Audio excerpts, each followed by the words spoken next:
Good afternoon, all of you. So, first of all, tell me how many of you are from July batch? सारे जुलाई वाले हैं. And June batch? You are in both? No. Those who took admission for those whose classes started in July. The classes where I have not taken any class, polity. July batch. How many of you are from July batch? Okay. And how many of you are from October? Students from October batch. Fine. Okay. Then tell me June batch. Rest of the June batch students are not here. Fine. So today I'll start with fundamental rights. Fine.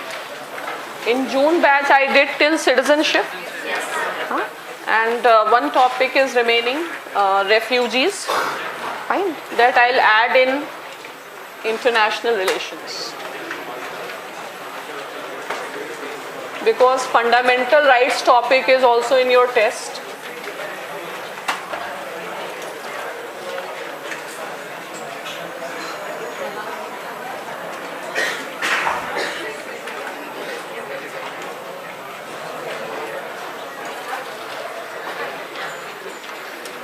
Okay.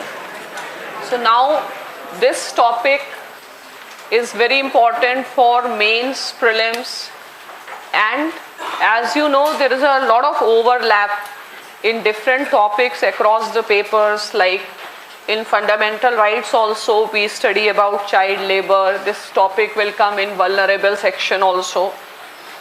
So this particular topic, there are a lot of possibilities of questions in prelims as well as mains. There will also be not just factual questions. There will also be conceptual questions from fundamental rights topic. Fine.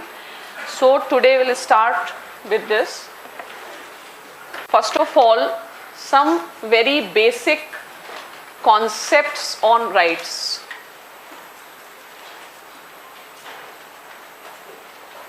Basic concepts on rights.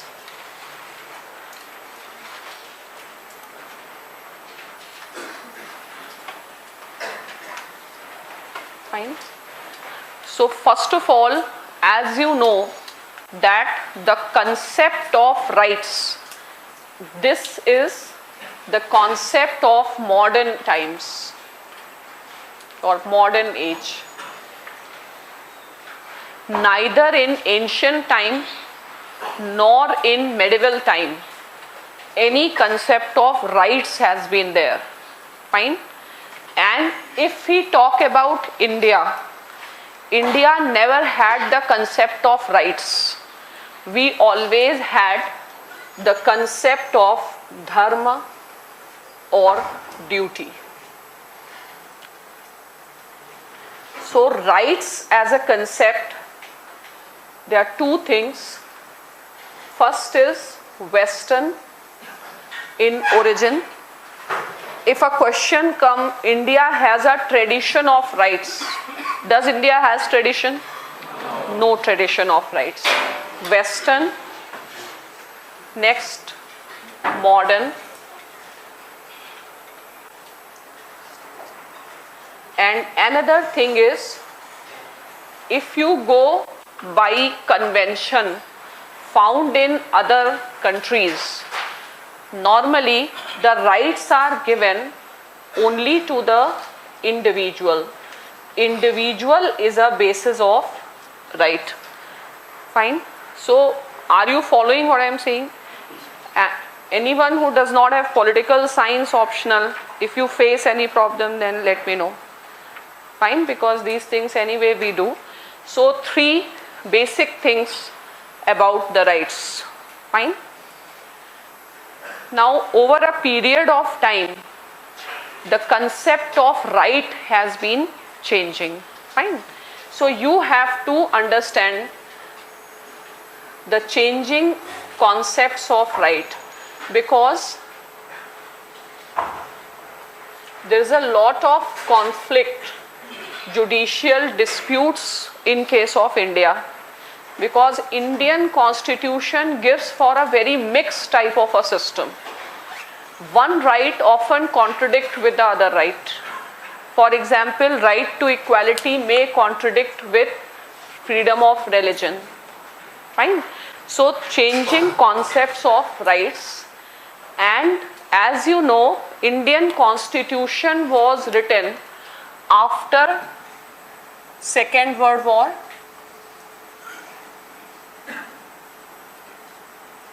Now after Second World War, the concept of human rights have come into existence. Fine. And so the idea of human rights, this is also given place in Indian constitution, the concept of human rights. So number of times in prelims you see the conceptual questions: is human right fundamental right, is fundamental right natural right, these type of concepts, so that you should be clear with the idea of rights. Fine. Then the question come, is this right a fundamental right, right to vote is a constitutional right, legal right, both. Fine. So concepts of rights also have to be understood to be able to explain what is that, what it is exactly. Fine. So what is the changing idea? The changing idea, there is one scholar, Karel Vasek, with respect to human rights, he has explained 3 generations of rights. Don't write anything, I'll tell you to write in a systematic manner. So 3 generations of rights. Initially, civil and political rights were given. Next, social and economic rights. And now the cultural rights, developmental rights, these rights are also being recognized. And almost all sorts of rights are found in Indian constitution. Fine. And often they may conflict with each other. For example, the social and economic right related to minimization of inequalities, for example through land reforms, came into conflict with the civil right, right to property. Fine. Then these rights are individual based, these rights are class based, these rights are community based. So class, caste, individual, these things also conflict. So that's why there are so many legal battles related to the rights, and Indian constitution rightly called as lawyer's paradise. Fine. And when you have to study the constitution, it is not enough to read literally what is written in the constitution, because judiciary is an interpreter of the constitution, and hence the constitution has to be studied in the light of the judicial interpretations. Now another problem in India's case is judicial interpretations keep on changing, and there is lot of inconsistency. Right now, like Sabrimala issue is going on.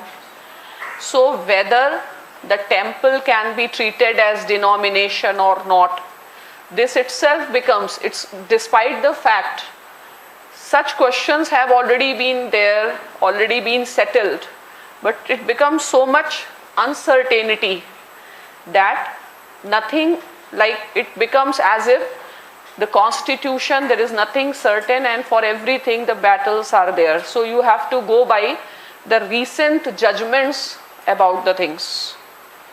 Fine. So let us do some basic concepts on rights. Write it down. Basic concepts.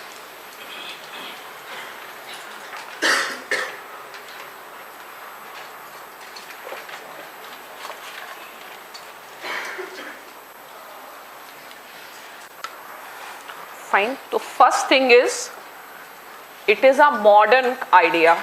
Modern idea.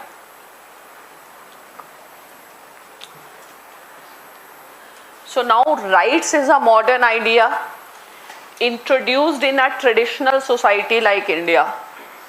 Plus you have also recognized the cultural rights, the rights of tradition. Obviously these conflicts keep on emerging.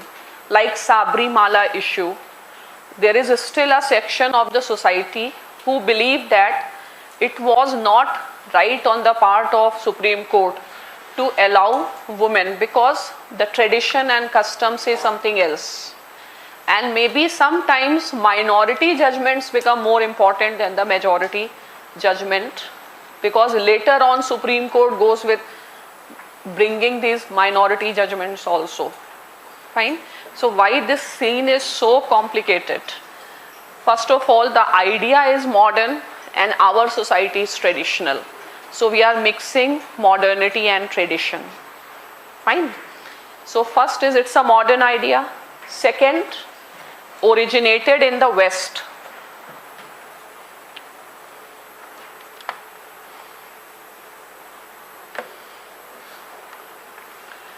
Next, feature of liberalism.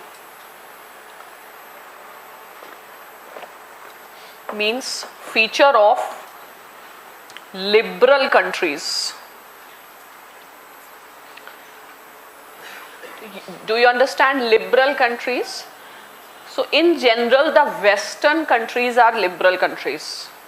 Fine. So liberal countries are where democracy as a form of system exists, where freedom of speech and expression exists. The countries where economic system is based on market.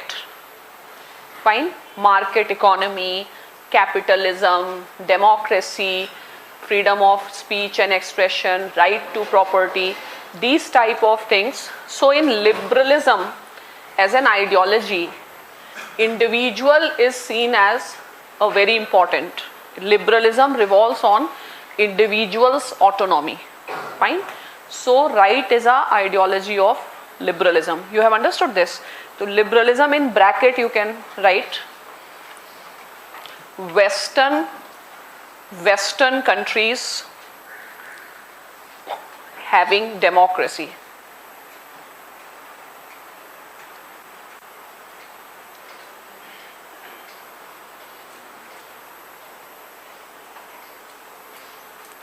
Okay. Now write evolution of rights.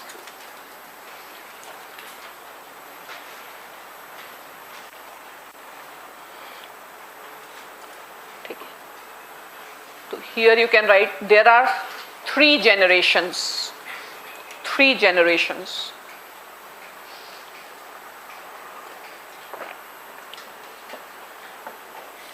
So first is civil political rights.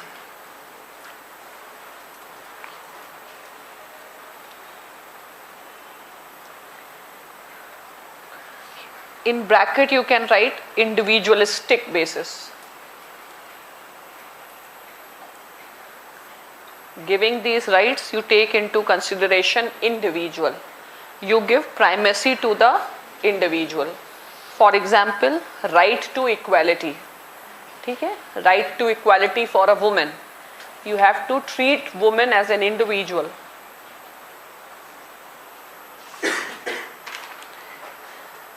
Next, social and economic.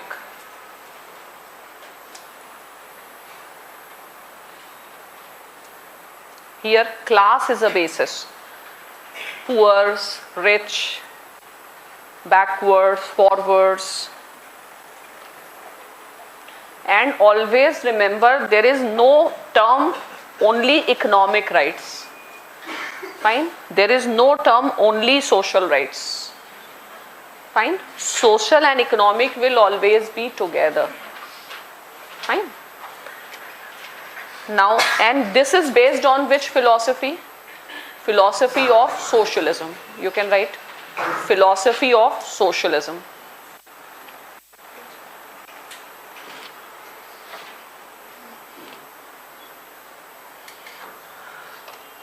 So which set of rights in Indian constitution are based on philosophy of socialism? Part 4. Huh? And part 3, philosophy of liberalism. Next, third generation, the cultural and developmental rights.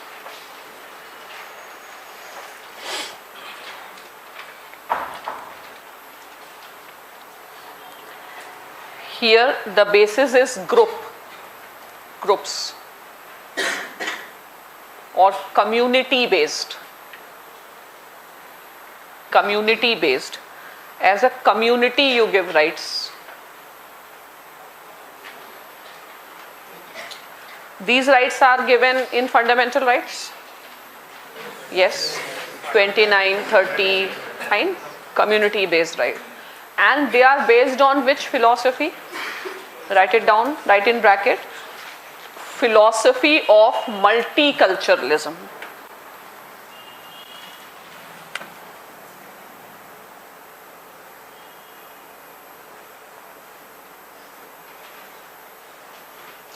So Indian constitution has this philosophy also, multiculturalism. Fine. So those who do not know multiculturalism, you can just write, what is multiculturalism?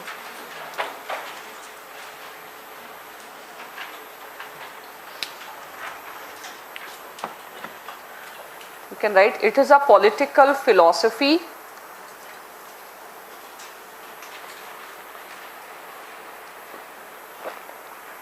which aims to grant protection to the rights of minorities.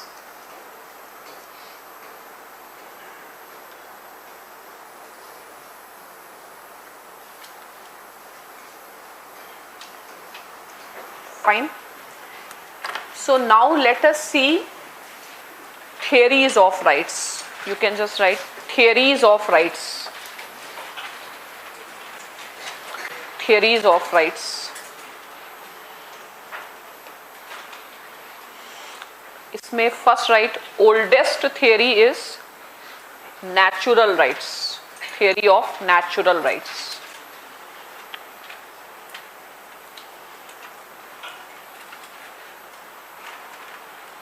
Now what is its implication? When you say it is my natural right, what does it mean? So they are not given by state, but I am born with those rights, right, in the concept. It means nature is a source of right.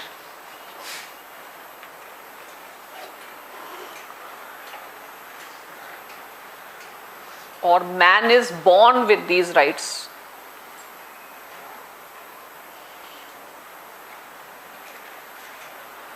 Now, if nature is the source of rights, can we say that these rights are given by the state? No. These rights are not source, state is not the source of rights. कौन से rights के लिए? Natural right. They are given to us by nature. इसका मतलब क्या है? Prelims में ये सारे conceptual questions will come. So, if as an assertion I say natural rights, just consider this question, natural rights are the rights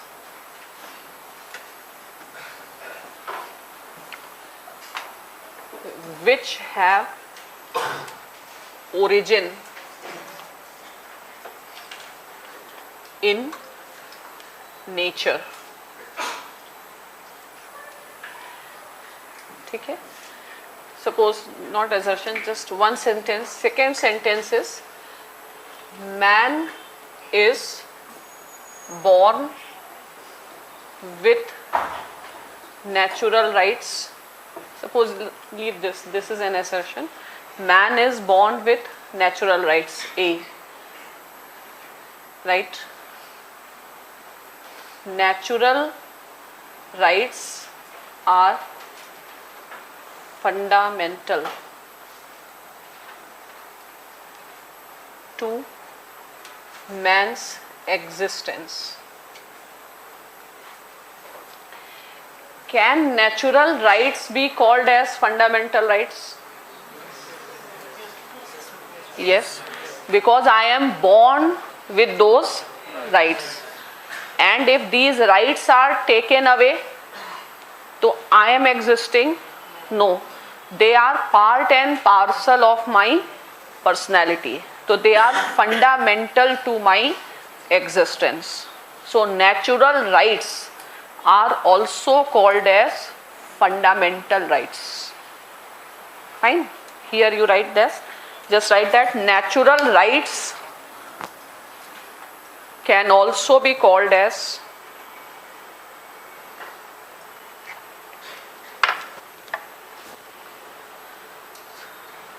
fundamental rights.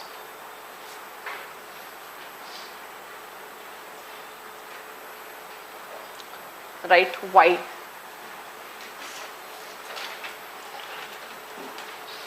Right? Fundamental to man's existence.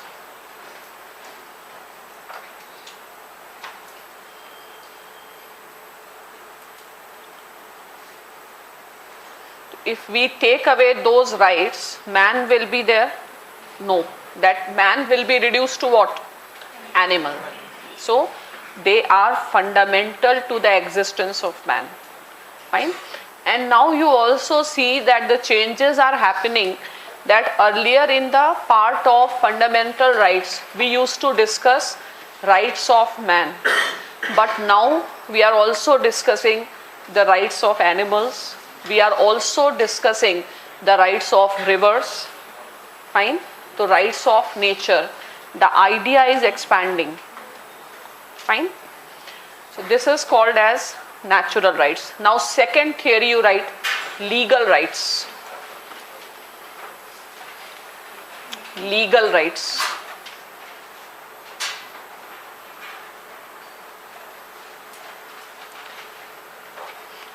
Right. Right. The source of legal rights is state. Source of legal rights is state.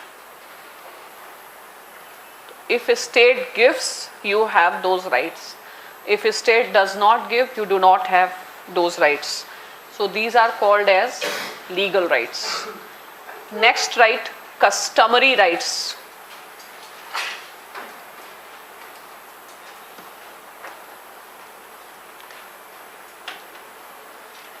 Here, customs and traditions. Customs and traditions are either the source of right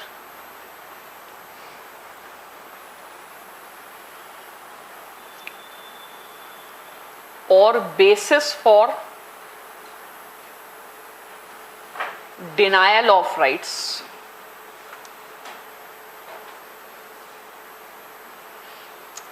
Okay? For example, women not allowed entry. What is the basis? Customs and traditions. Fine. So these are the three prominent theories. Fourth also you can write, theory of human rights.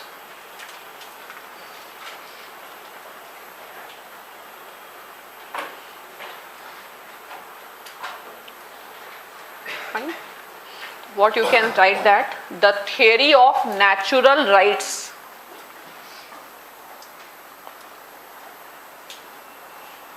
Has been recognized as the theory of human rights.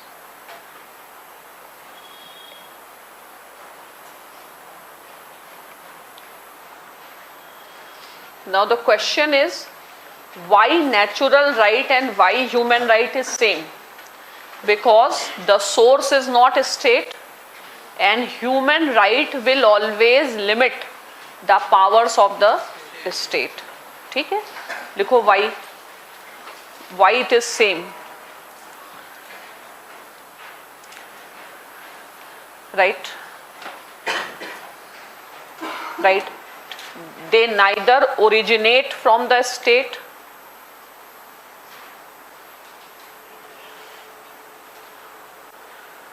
nor state can put restrictions.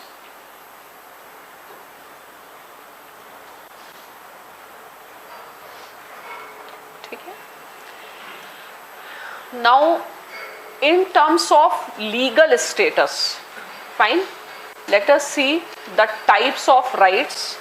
You write the subheading, types of rights,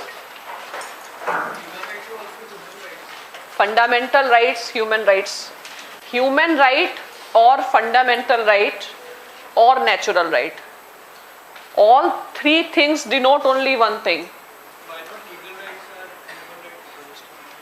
Because legal right is given by the state. तुमको concept समझना है, concept कहाँ पे है, law में है, ठीक है. When you say fundamental right, natural right or human right, whenever we talk about all these three things, what does it actually mean? It actually means that these rights are not coming from the state. इसका केवल ये मतलब होता है. And if a state is not the giver of rights, a state cannot take away the rights. Fine? तो जो legal right है, legal right का क्या मतलब है? State gives, state takes. Fine? So now the types of rights on the basis of legal status. On the basis of legal status. In India, you can write, in India.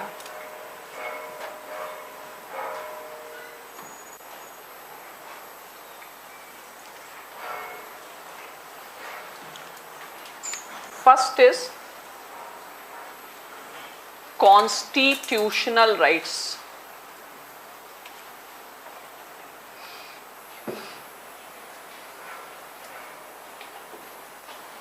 Constitutional rights. What does it mean? Yes, right. All those rights which are found in the Constitution.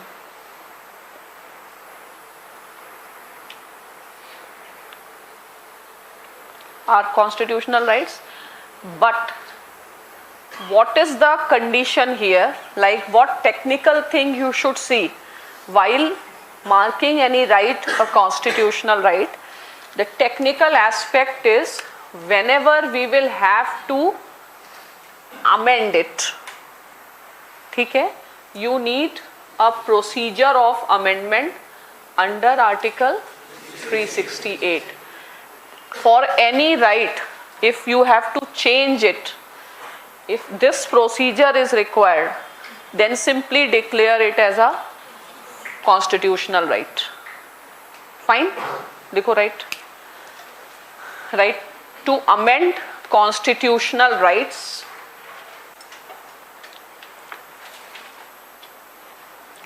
the procedure of amendment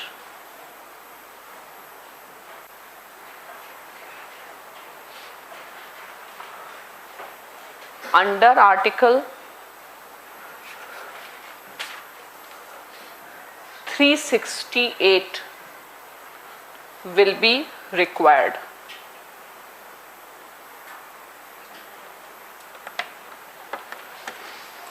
ठीक है? Now write, for example, right to property.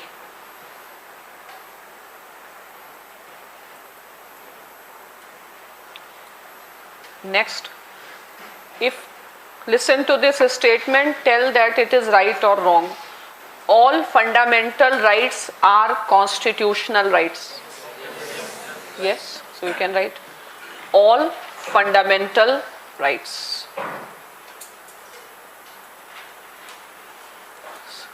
are constitutional rights.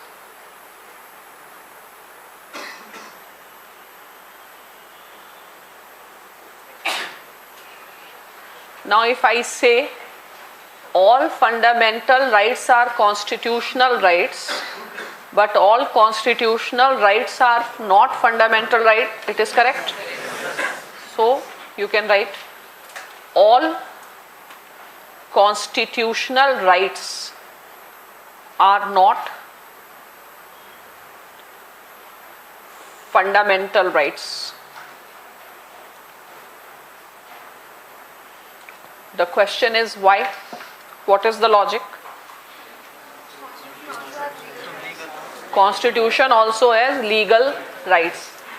यही problem है polity में, कुछ भी सही नहीं होता, ठीक है? तो polity you have to be technically correct. Anything that appears right is not right. Fine? That's why when we commit maximum mistakes in conceptual questions. Fine? So why every constitutional right is not a fundamental right? The basic thing is those constitutional rights for enforcement of which Article 32 will be used. ठीक है? तो fundamental rights are the constitutional rights which are guaranteed by the Constitution and for which right to constitutional remedies exist. Fine? अब लिखो what are fundamental rights?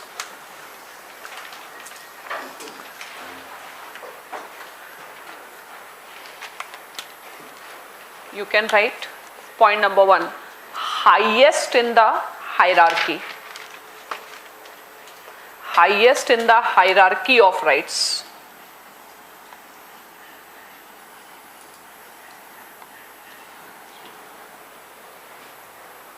ठीक है? तीनों rights में सबसे ऊपर fundamental rights.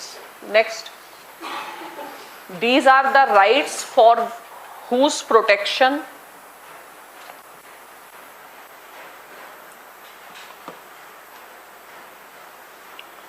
comma the fundamental right to constitutional remedies exist. Fundamental right to constitutional remedies exist.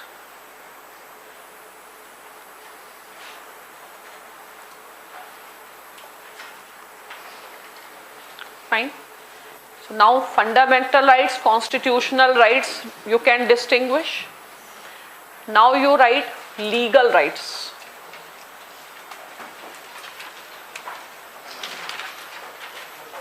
Legal rights, right, which are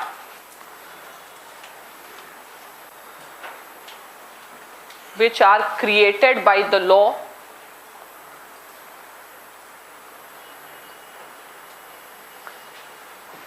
made by Parliament.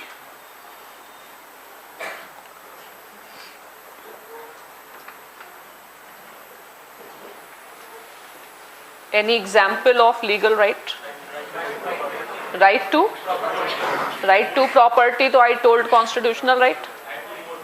Right to vote, you can write right to vote, which comes from the Representation of People Act 1951.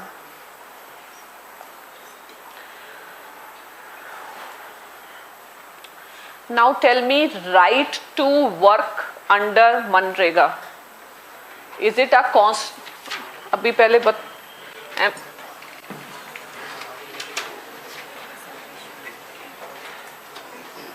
right to work under MNREGA, ठीक है? Option constitutional right, legal right, both None. Huh? Legal right. But right to work not mentioned in the Constitution directive principles? Huh? Mentioned in DPSP? Both? No. It will be a legal right. क्यों? क्योंकि DPSP, is it enforceable part? It is not an enforceable part. If you want to bring any change in Manrega, do you need any amendment? No. Technical part क्या था? Where 368 is required, that you put as constitutional right. और वैसे भी ये enforceable part ही नहीं है. ठीक है? These are pious declarations. Have you understood this? तो फॉर्मूला नहीं भूलना है, हमेशा यही देखना था कि if this is to be changed, is amendment needed? If not needed, then simply legal right. Fine. Now tell me, right to vote, is it mentioned in the Constitution? No. Only eligibility of a voter is mentioned. Fine. That a person is eligible if he acquires the age of 18. But he has a right to vote. Nothing of this sort exists. Fine. You have understood this? And there is one huge confusion related to right to property.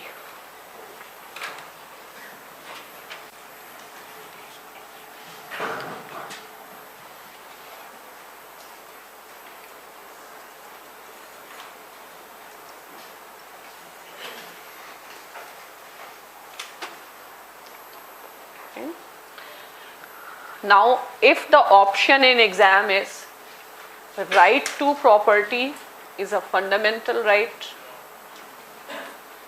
constitutional right, legal right,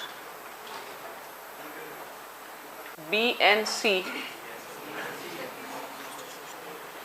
both. ठीक है? अब how it is both? पहली बात तो है right to property has been shifted out, huh? And it is a constitutional right because wherever it is, that part is enforceable.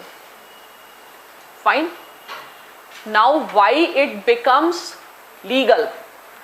So that is there in the text of the right. What that right says? That right says right to property will be as per the law made by Parliament. What does this mean? Which type of right? What is the extent of that right? This is to be determined by Parliament. But if people have to be deprived from their right to property, is constitutional amendment required?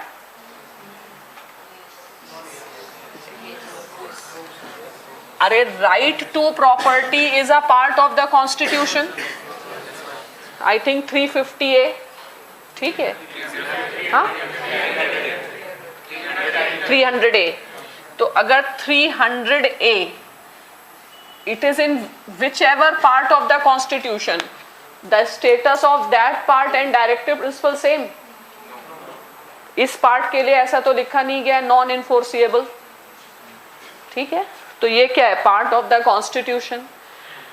If this right is taken away, then amendment is required. But what is the scope of these rights? Fine. If that is changed, then you need to bring the law. Fine. So it is a legal right. अभी भी anybody who has not understood? नहीं समझे? You have the PM Bakshi, you have open this.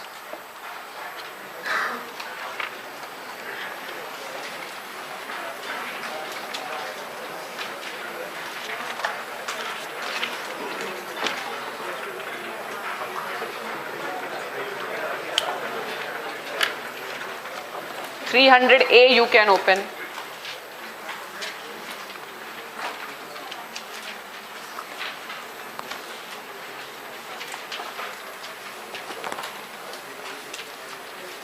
Mila, what is written? Person not to be deprived of property saved by authority of law.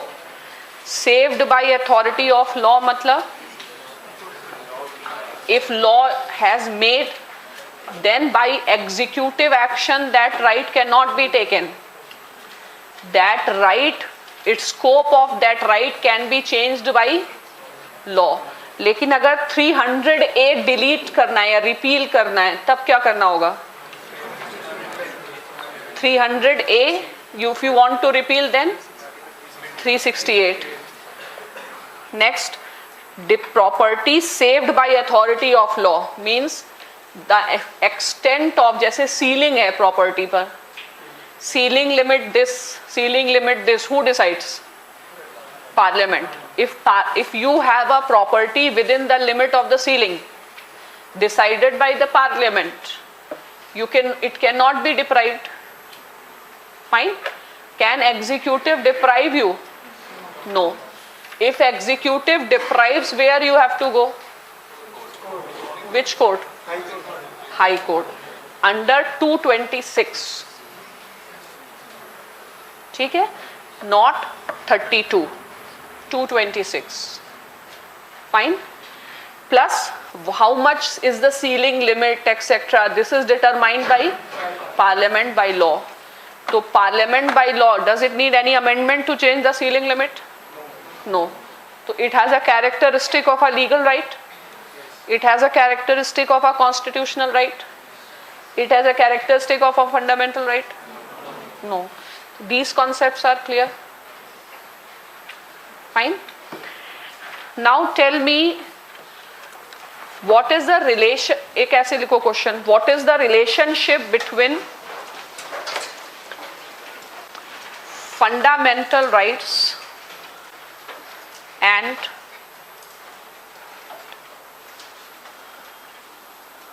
rule of law?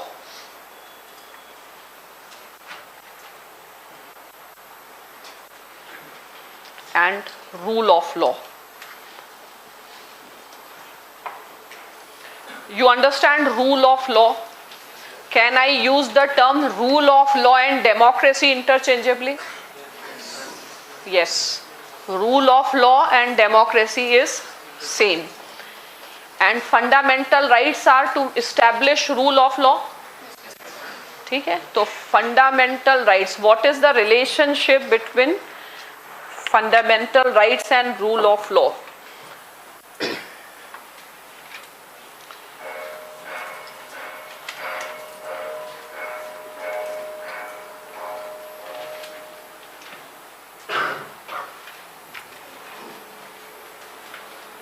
Rule of law means democracy.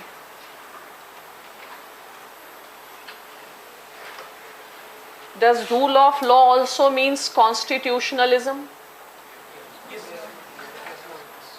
Constitutionalism means government cannot act in an arbitrary manner. Fine.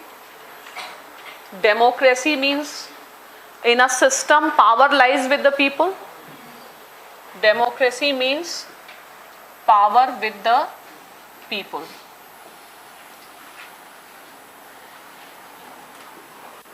What power people have to limit the government?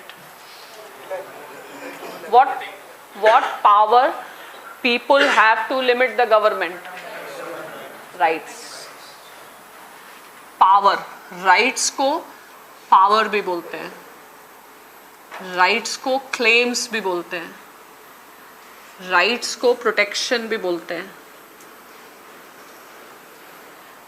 Rights को entitlements भी बोलते हैं। तो rights मतलब power of the people. What power? To limit the state. State can not do whatever state wants. तो rights क्या हैं? Rights are limitations on the arbitrary powers of the state. तो can without fundamental rights rule of law exist? No rule of law without fundamental rights. Can democracy exist without fundamental rights? And if I say democracy represents power with the people, democracy means power with the people. Fine. So these type of concepts apply your reasoning. Fine. So now there is also one question. Tell me, natural rights. Analyze this statement. Is it right or wrong?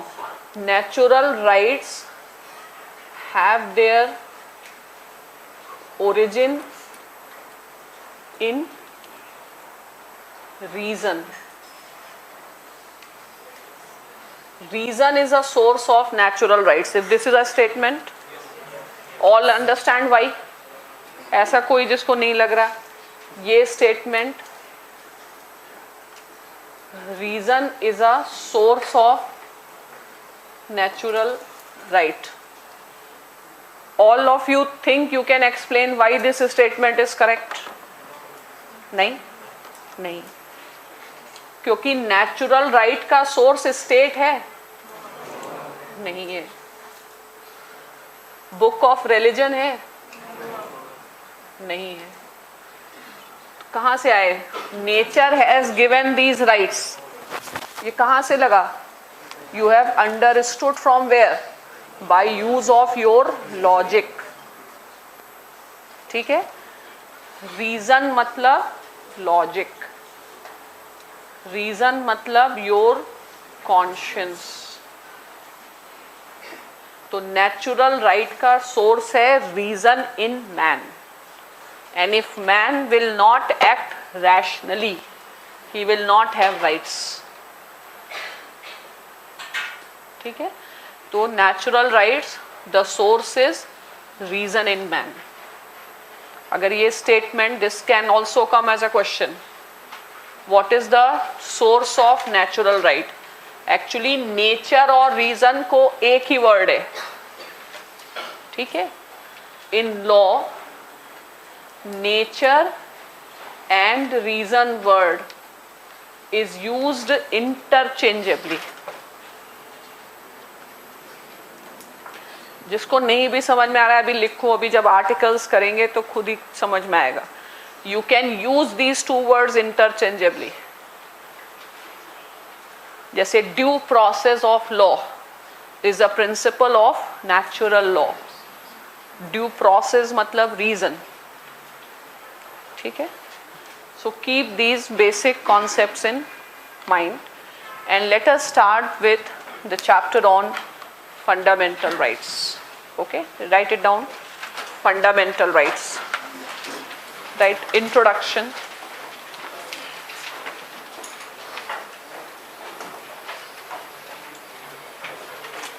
Here you write unique features of Indian system.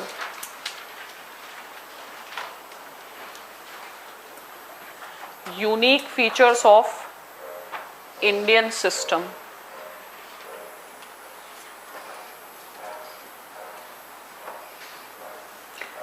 First thing, right, in India, some of the fundamental rights are available even to non-citizens.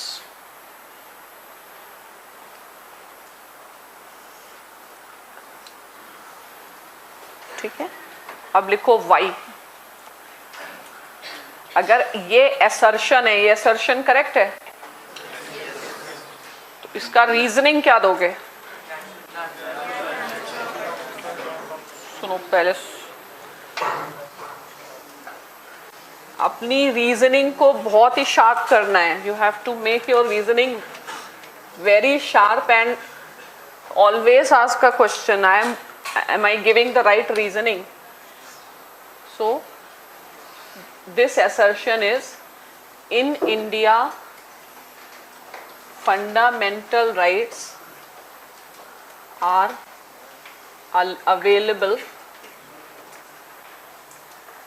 even to non citizens. ठीक है, clarity के लिए just लिख दो excluding enemy aliens. Enemy aliens को नहीं है, बाकी नॉन सिटीजन्स को है. रीजन क्या है? Fundamental rights are universal.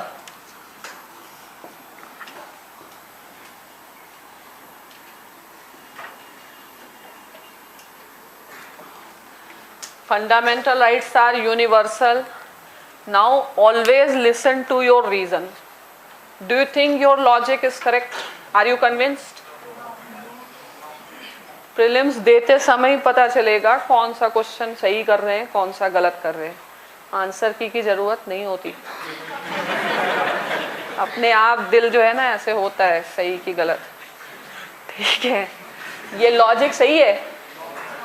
और थोड़ा लॉजिक. हाँ, अब those who say this logic is wrong, please tell me why do you say this logic is wrong? Fundamental rights are universally available?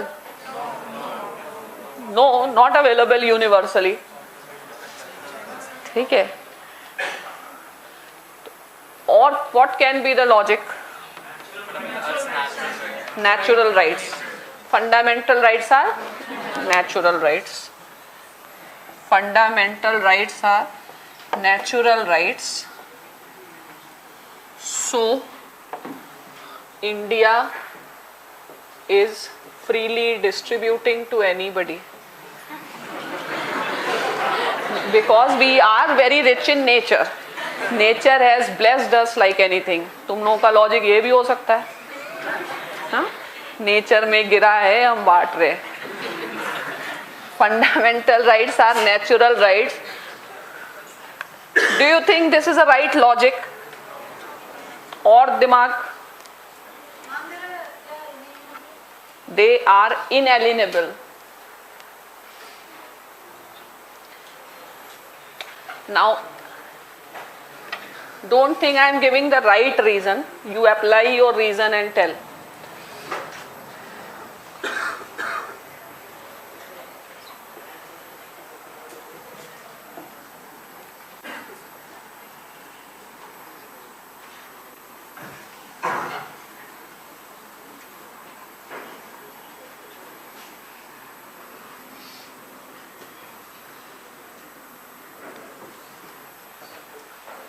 Is this statement correct? Now, do you think this can be a reason? यही है. तो ये तुम्हें नहीं पता था? सारे possible probabilities क्यों नहीं कंसीडर करते जब ऑप्शन देखते हो? What can be the logic? तो you were correct but you could not tell exactly. ठीक है? तो in India, what is uniqueness? Fundamental rights are available even to the non-citizens. The reason is the time when our fundamental rights was being written. By that time, the concept of human rights had come into existence, and we have written or we take into consideration the idea of human rights. Our natural rights, our fundamental rights are based on the idea of human rights. ठीक है? देखो right why? Right, when Indian Constitution was being written,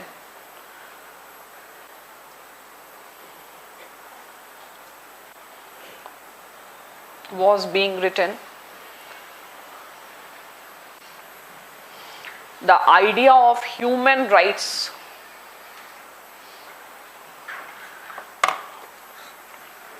had got established in international law.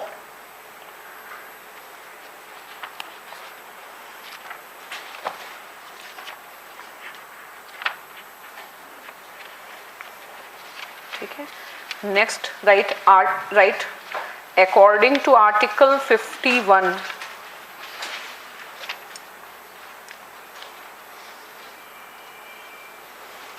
India is committed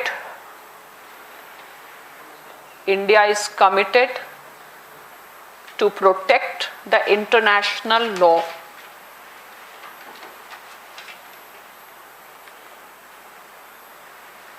ठीक है, I am reading as it is. Don't write, just listen. A state shall endeavor to foster the respect for international law and treaty obligation. Here, treaty obligation is Universal Declaration of Human Rights in dealings with people with one another. Fine. Now, second unique feature of fundamental rights in India is that normally fundamental rights are negative in nature. They prohibit a state from doing things. But in case of India, they also guide a state to do something. ठीक है? Second thing you write.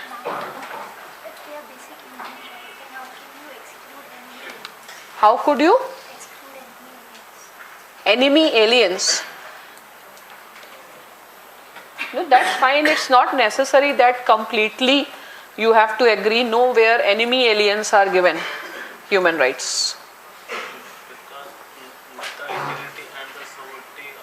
No, it's not necessary. It's not necessary that you have to give rights to the enemy aliens. You have to see whether in international law enemy aliens have rights. Nowhere they have rights. Fine. You have to see whether terrorists have rights. So our conception will be as per international law. We are committed to international law. Fine. Now write next. Write generally rights are prohibitions. Prohibitions on the state.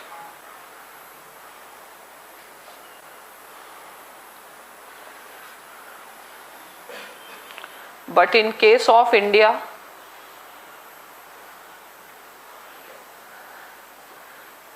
rights also enable a state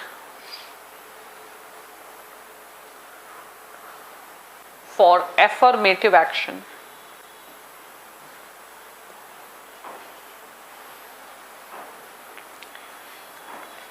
Okay, it means we have positive rights also. Positive rights.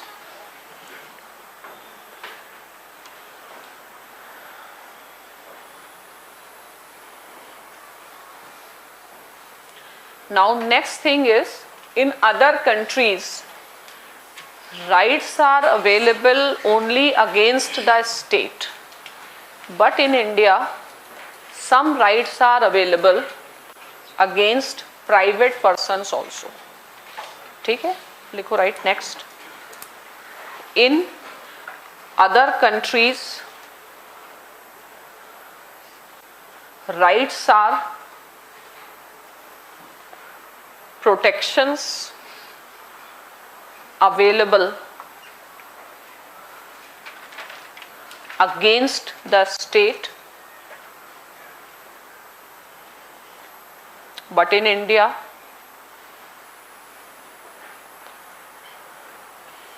even against private persons.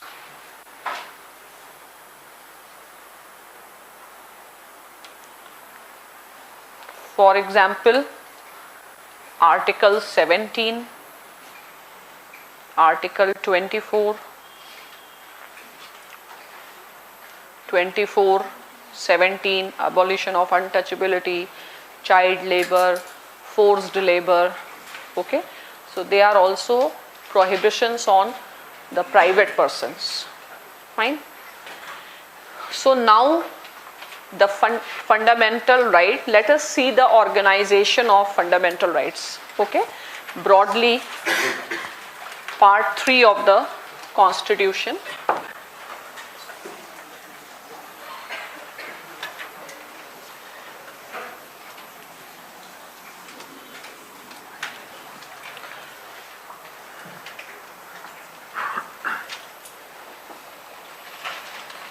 First is Article 12.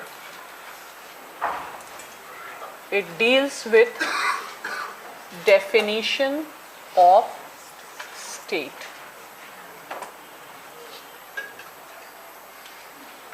Article 13, judicial review.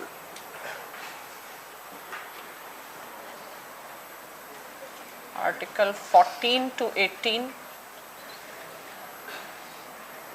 right to equality. 19 to 22,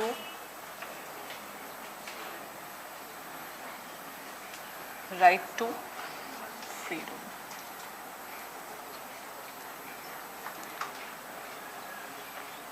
23-24, against exploitation.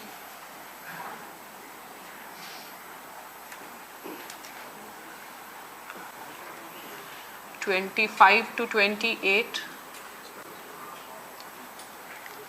religious, freedom of religion.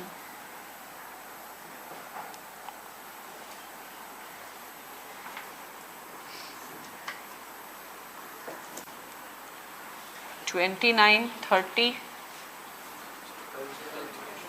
special rights of minorities, cultural and educational rights of minorities.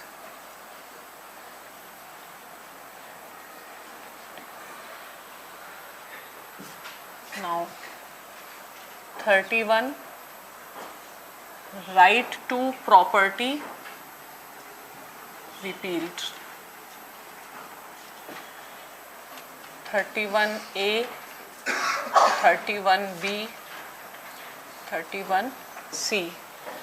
So these were exceptions to right to property.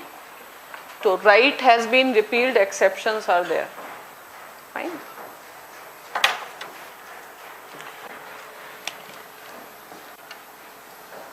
This is saving of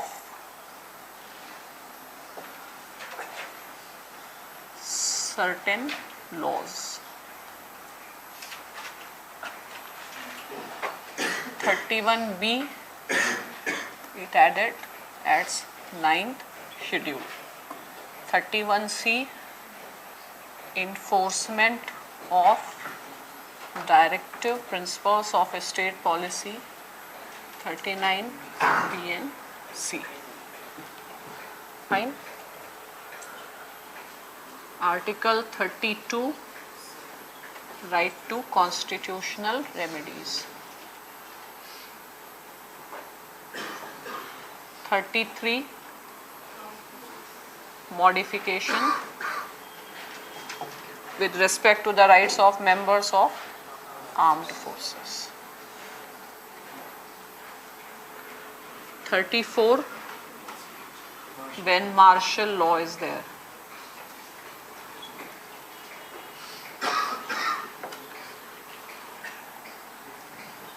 35,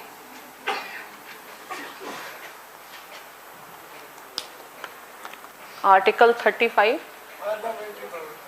parliamentary power of what?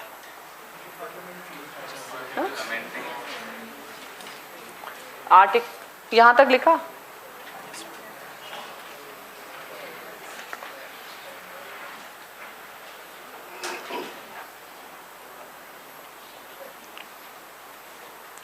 तो 35 you write power of parliament,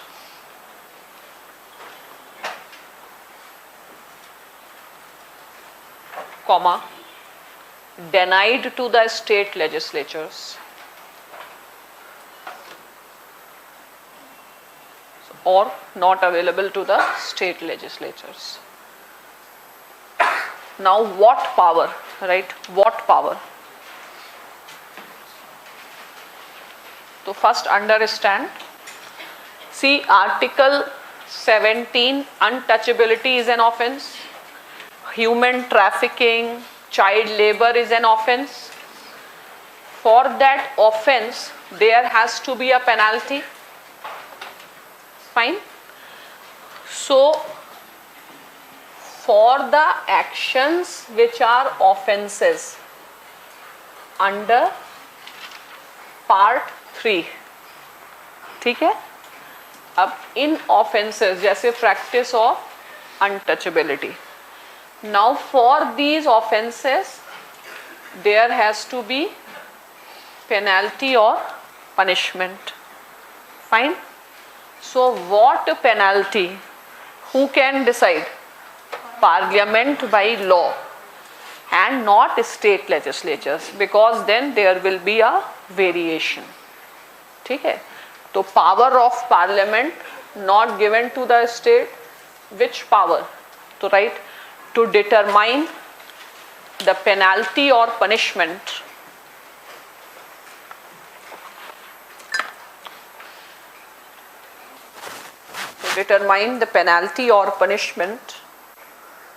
for the acts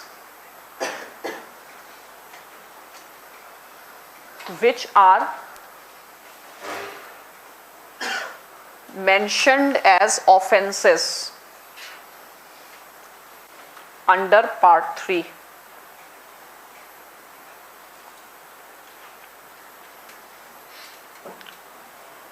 Fine. So this is a scheme of fundamental rights.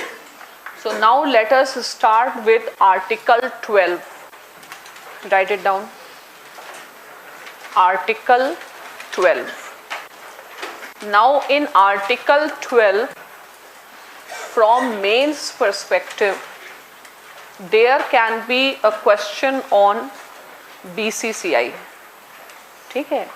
तो should BCCI be considered as the state under Article 12 or not? Fine.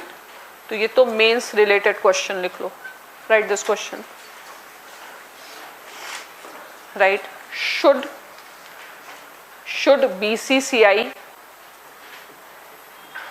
be regarded as a state under Article 12? Full stop. फिर लिखो, what is the current status of BCCI?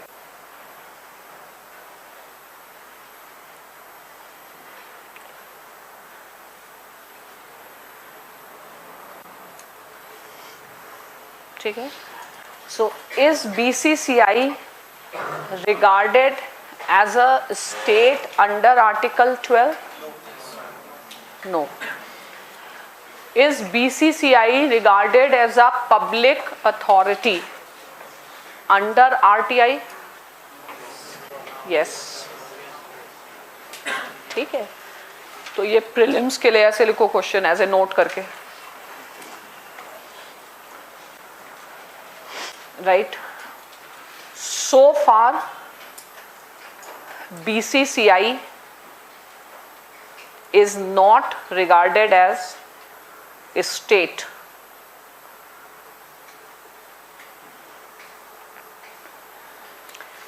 Under Article 12.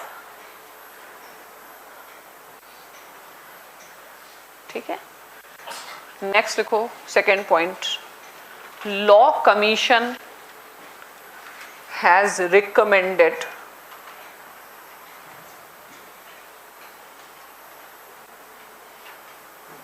that BCCI, right, to be recognized as public authority under RTI.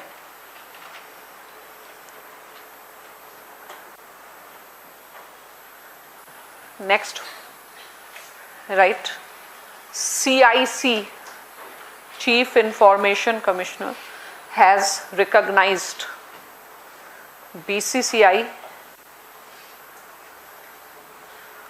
as a public authority for Right to Information Act 2005. Right to Information Act.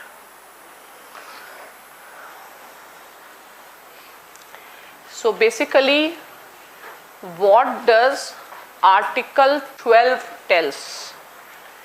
And there are a lot of debates on Article 12 also. So, and what is the rationale of Article 12?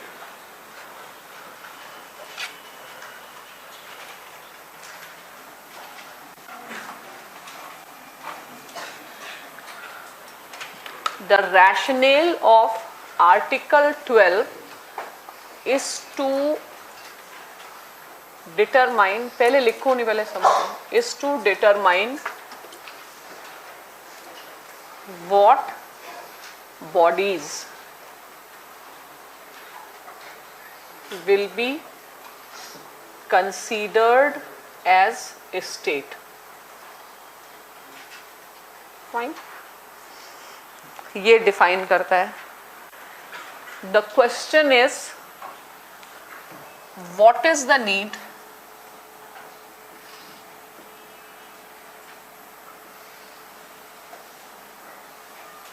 to determine? Purpose क्या है? What is the need to determine? Need is fundamental rights. Fine. Are what? Limitations on a state. Now, if a state crosses its limit, fine, a state crosses its limit, infringes fundamental right, person can go to Supreme Court under Article 32. So when you determine what all authorities will be under the state, you know whether I can go to Supreme Court against this authority or not. तो यही question है, like BCCI. If I feel there has been a discrimination, where should I go? Can I go directly to the Supreme Court, or I have to go for High Court, fine, and then Supreme Court, fine. So when a person reaches to the Supreme Court uses its power under Article 13, fine. It can declare any legislative, executive act, मतलब bylaws, etc. void. यहाँ क्या करता है judiciary? Judicial review, and can establish that the action is right or wrong, and thus ensures the rule of law. ठीक है? So why you have to know what all comes under the state, so that you can reach to the Supreme Court for in protection of your rights. Have you understood this? किसी को कोई दिक्कत हो रही? Lot of concepts are coming. नहीं? अब देखो फिर. देखो right. Why definition of state is needed?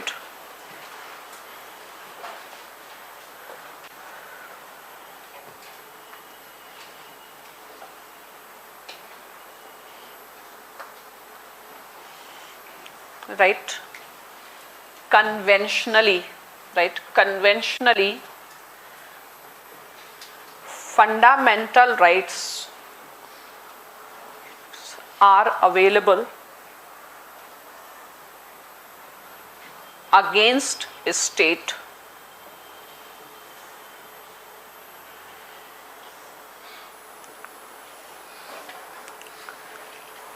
right, full stop, as per the theory of law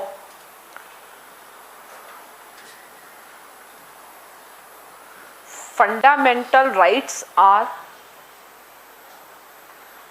not needed against private persons.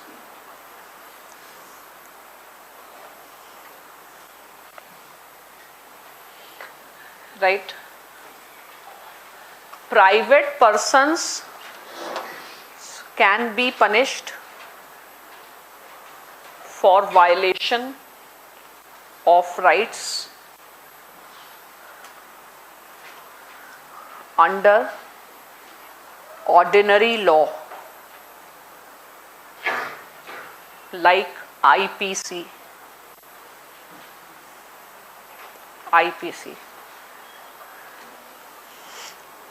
ठीक है, right, hence in case a state violates the rights,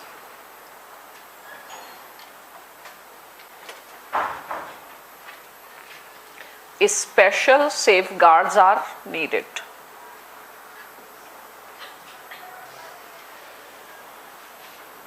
Special safeguards are needed.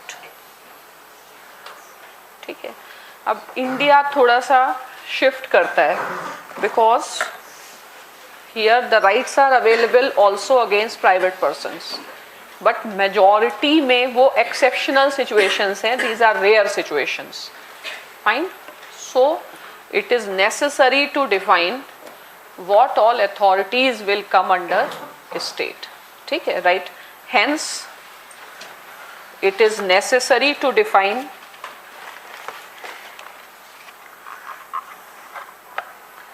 what all authorities will come under the definition of a state.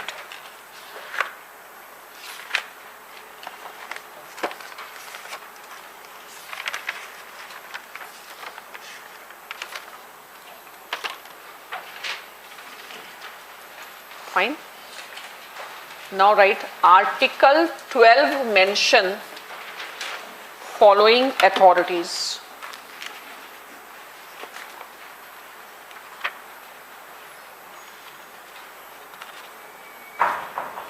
Following authorities. Fine, and things are very clear with respect to that. First, right, it mentions that unless the context otherwise requires,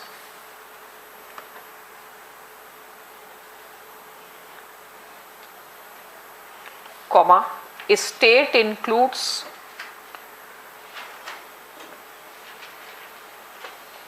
first you write point number 1, government here means executive and Parliament of India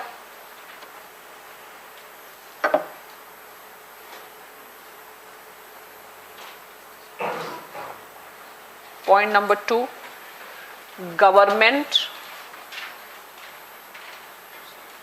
and legislature of each state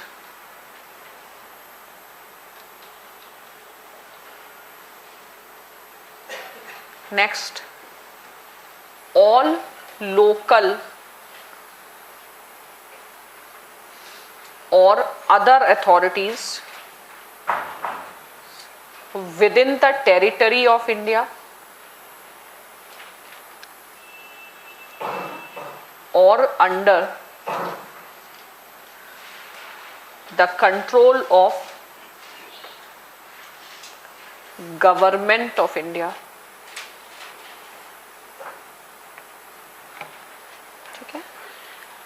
So there is no confusion with respect to government, parliament, local authority. Here you underline the term other authorities. ठीक है, नीचे लिखो issues related to the concept of other authorities.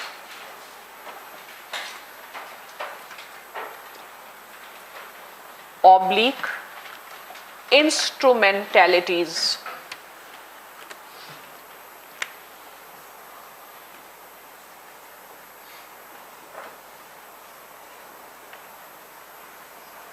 Instrumentalities of the state.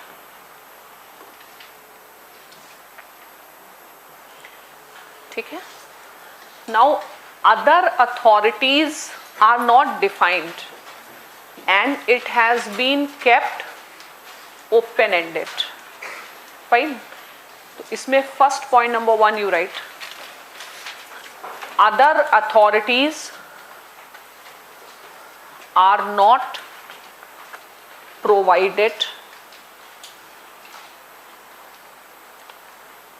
It means the list is not exhaustive.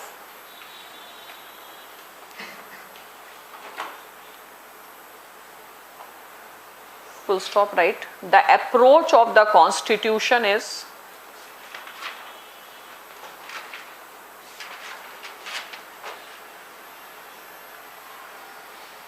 inclusive.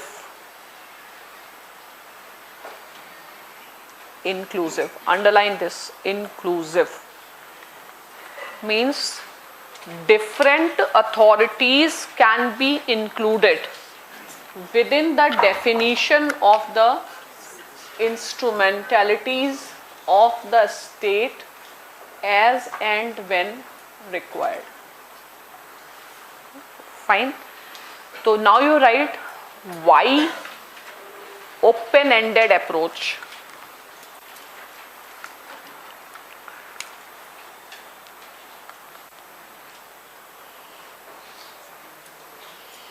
Why this broad approach is needed. Fine. देखो right.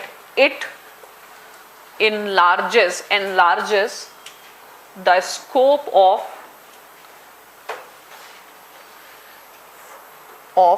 the protection of fundamental rights.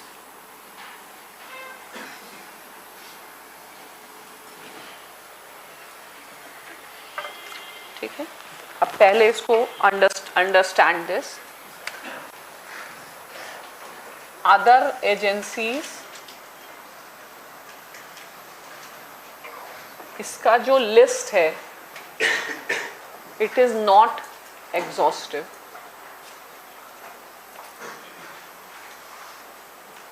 ठीक है, it has been kept open ended purposefully. The question is why? The question is for protection of fundamental rights and as broadly as possible.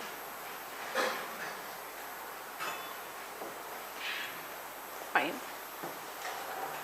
Because just like Office of Profit bill, ठीक है, government passes a bill, makes an office out of the office of profit. ठीक है, और वो एक तरीके का पूरा मिसयूज है. तो similarly what can happen if you give a specific list, then agencies outside it is union और executive can create instrumentalities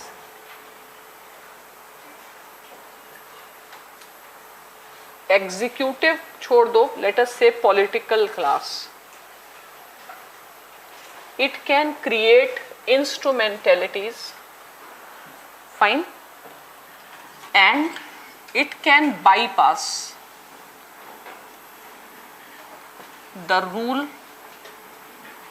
of judicial review this way because it applies against the state. ठीक है?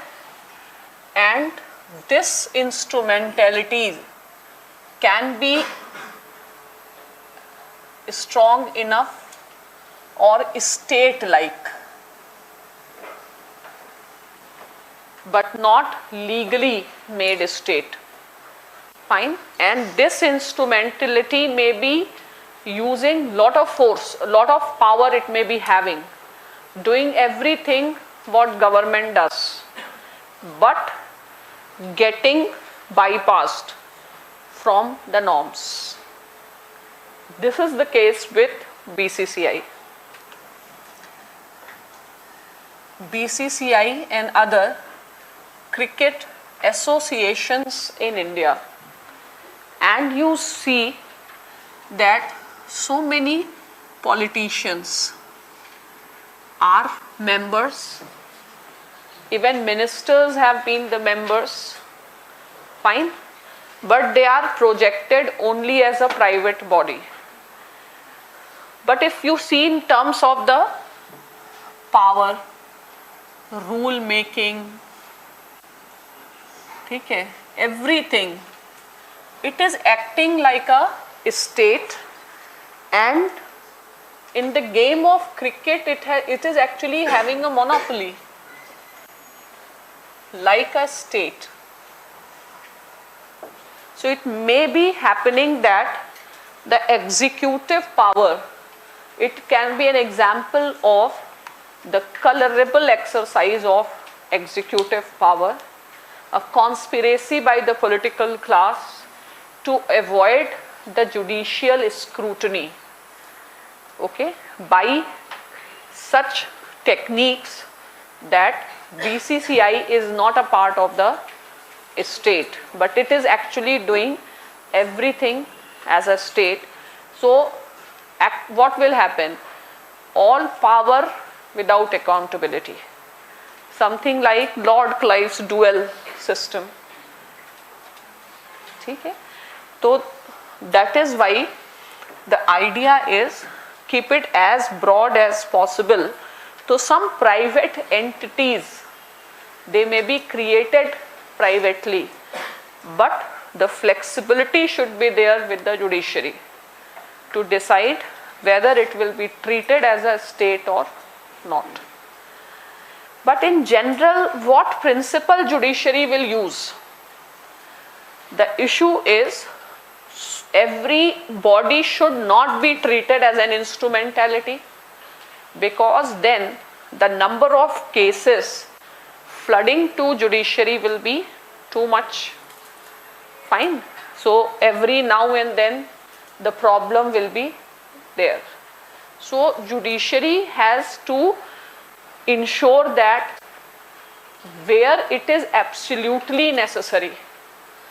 So in that case, a body which looks private, which is private in its legal status, maybe a private society registered, but performing a state-like function, having that power to impact the rights of the people like that of a state.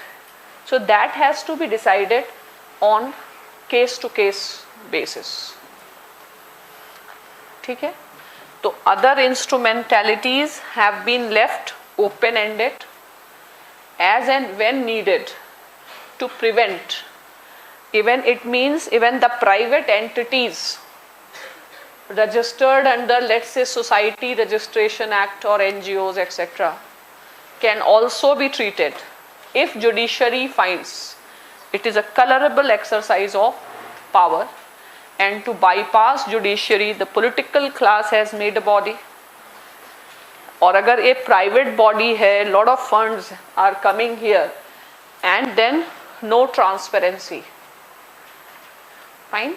So this is against the principles of transparency, accountability, democracy. So judiciary does it on case-to-case basis. Have you understood this? So there are some cases. In these cases, judiciary has determined the approach, how it will handle or how it will decide that this particular body will be, and plus it is not a static idea, it is going to be an evolving idea. ठीक है, तो now yes, a lot of bodies are there. There is a list of bodies. Even there are bodies like NCRT, fine, which look like government, they are not government. ठीक है, तो you have to see the cumulative effect of different principles in deciding. Any body which is just doing regulation or on which state has some regulation is not a state in itself. So there are guidelines to treat a body. और BCCI का क्या हो गया है? BCCI's nature has changed.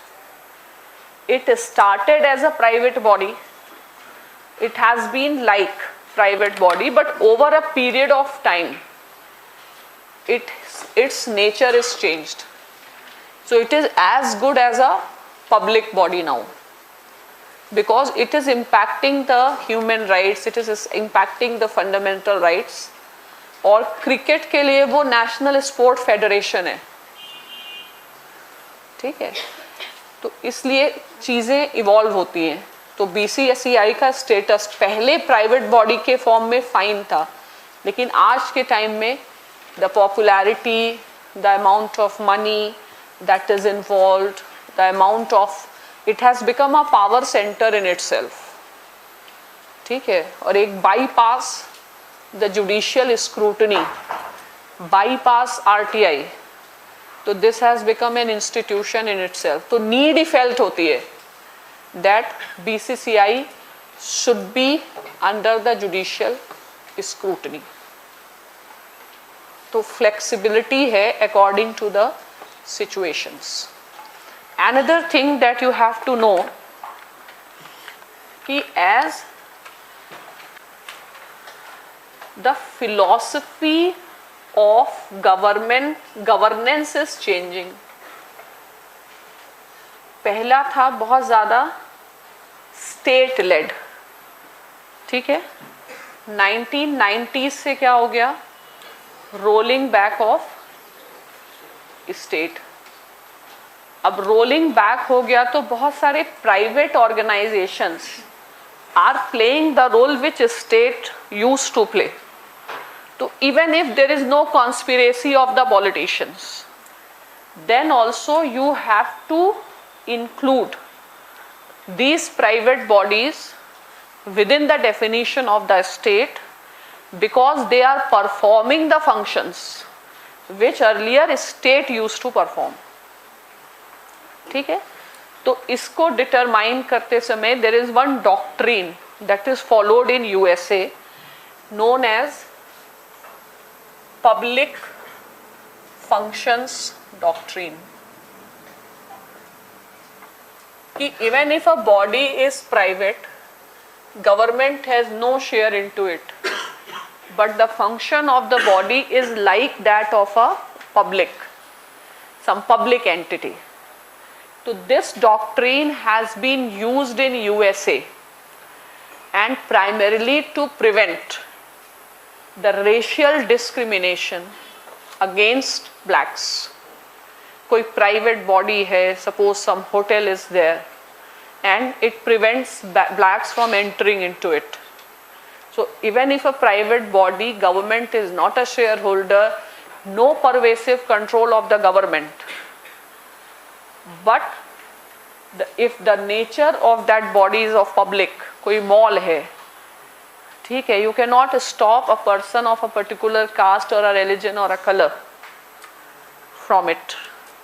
ठीक है, तो that public function doctrine has been taken. तो पहले initial approach था जुडिशरी का restrictive. क्यों? Because इंडिया में maximum things were under the state. But ये restrictive approach has been changed, because private bodies are now performing the functions which are as good as state. ठीक है, तो as the system changes, approach needs to be changed. हाँ, क्या? Ma'am, does the definition of constitutional authorities came under this state or not? Constitutional authorities का definition वो state के अंदर आता है? हम क्वेश्चन ही नहीं समझे. कॉन्स्टिट्यूशनल अथॉरिटी कौन सी? Which constitutional authority are you asking? जैसे लोकल अथॉरिटी पंचायत, वो तो आ जाएगा. एग्जीक्यूटिव जुडिशरी आ ही जाएगा. Other authorities, quasi judicial bodies, ठीक है, अदर अथॉरिटीज ऐसे लिखा हुआ है. तो अथॉरिटीज का मीनिंग समझना पड़ेगा. अथॉरिटी का मतलब होता है power to make law and power to punish in case a person does not following the law. ठीक है, तो पावर टू मेक लॉ, तो वो है authority. If that is an authority, you can sue that authority for violation of fundamental rights. ठीक है, तो अब एक क्वेश्चन है जुडिशरी को लेके.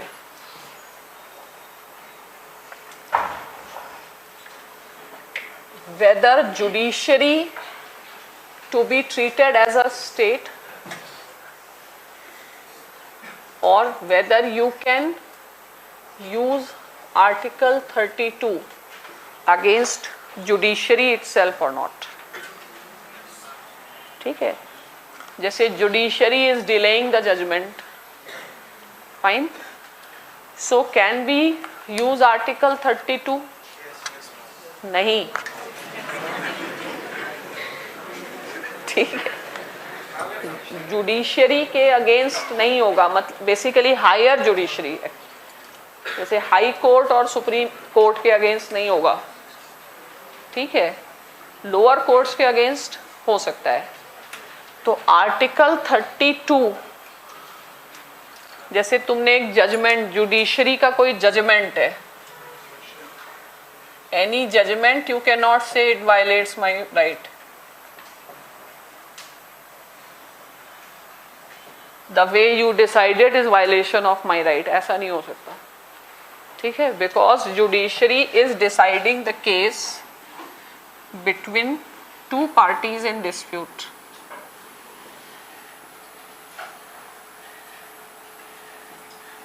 ठीक है, तो एक पार्टी के फेवर में है, दूसरे के अगेंस्ट में है, तो जुडिशरी के अगेंस्ट कोई राइट नहीं है. You can only make petition to review the judgment, but you do not have any right against Supreme Court. Fine. So Supreme Court or High Court is a state, but in limited sense. Limited sense means in administrative issues, and no writ petition against higher judiciary. So judiciary is not a state under Article 12. But that is not the case in Article 36 or under the directive principles of state policy. वहाँ पर judiciary state है, यहाँ पर नहीं है state. कुछ समझ में आया? चेहरे से तो सब उड़ा उड़ा लग रहा है, खोया खोया लगता हूँ. हाँ, लंदन मेट्रो, लंदन मेट्रो तक क्यों है? दिल्ली मेट्रो की बात कर लेते हैं. ठीक, is Delhi metro a state और नॉट? ठीक है, तो उसके लिए कुछ पैरामीटर्स हैं, तो वो पहले पैरामीटर्स जान के खुद ही डिसाइड कर सकते हो what is state and what is not. ठीक है, तो अब लिखो, right, you have already written this. Other, it is ऐसे लिखा, it is not exhaustive, it is inclusive. ठीक है, वाई ओपन एंडेड अप्रोच लिखो, right. right? The principles of governance, the principles of governance may change.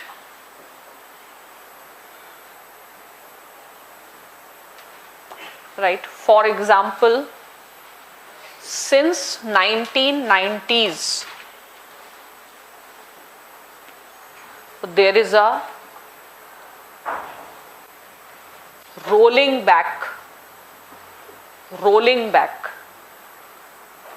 ये एक phrase use किया जाता है प्राइवेट एलपीजी के लिए, rolling back of the estate, right? Hence the functions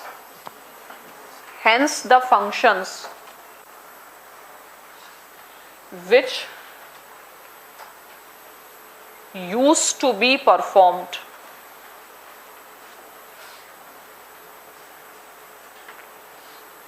by the state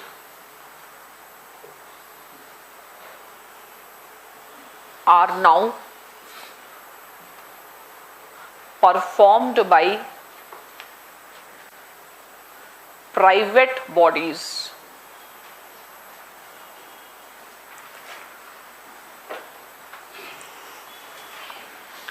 Right? Hence,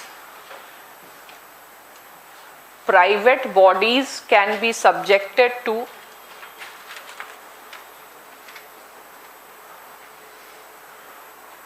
the test of, right, inverted commas, public functions.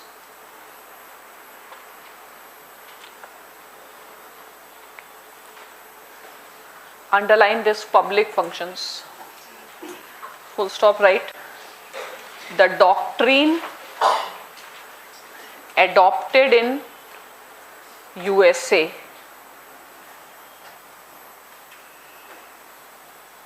with respect to the private bodies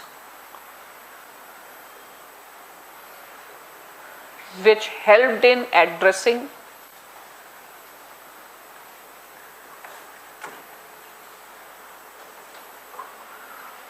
racial discriminations.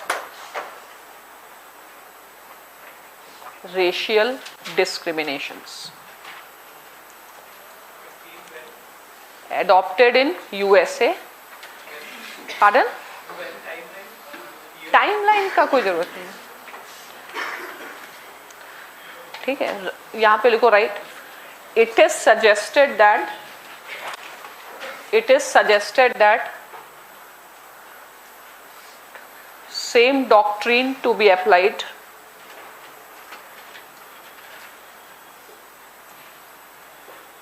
in case of BCCI.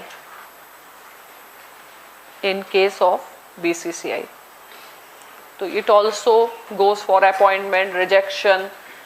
So somebody can approach to the court that my rejection is not rational or there has been a discrimination against it. तो वो public function test apply कर सकते हैं और declare कर सकते हैं. Fine. अब second point you right, it may happen that a political class establish instrumentality to bypass the judicial review.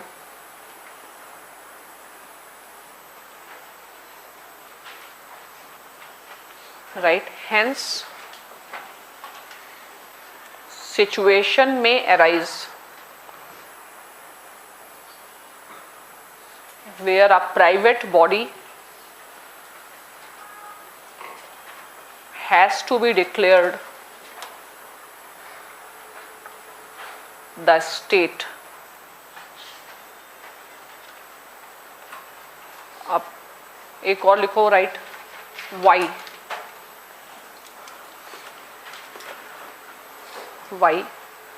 लिखो, to avoid to avoid the colorable exercise of executive power.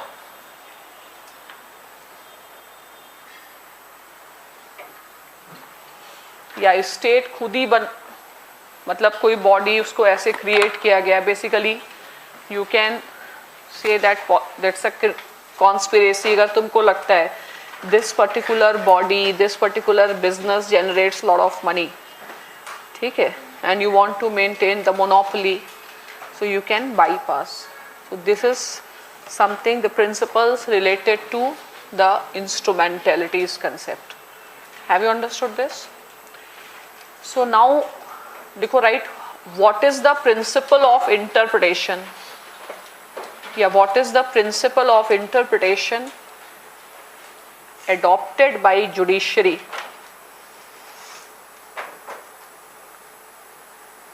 with respect to the interpretation of the term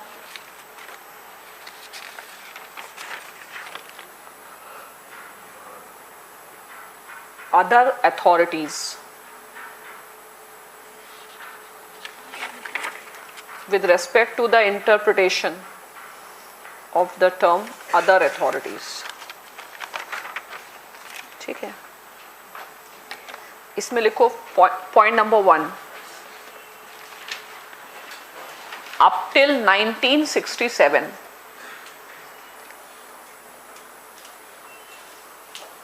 dash करके right, judiciary टुक very restrictive view.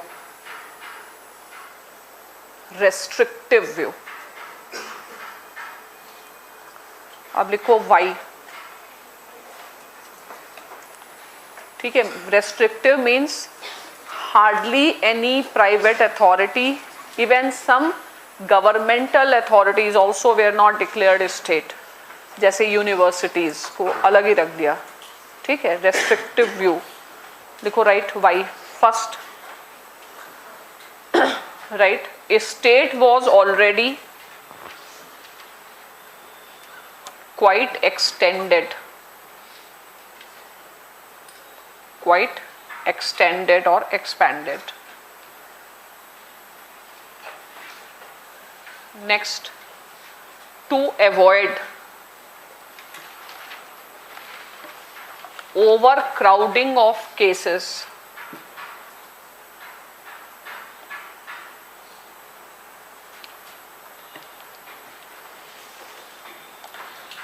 ठीक है, ठीक है. अब इसको लिखो example. Right, hence till 1967 even universities, colleges established by the government were excluded.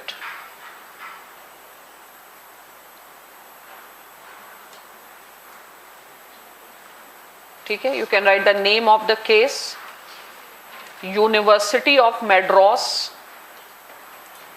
versus Shantabai.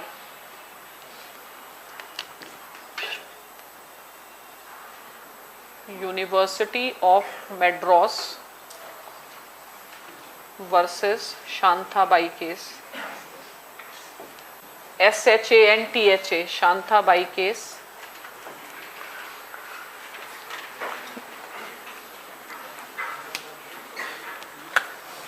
(1954).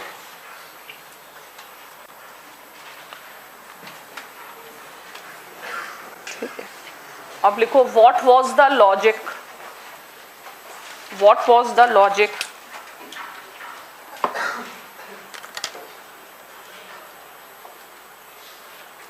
Right, educational institutions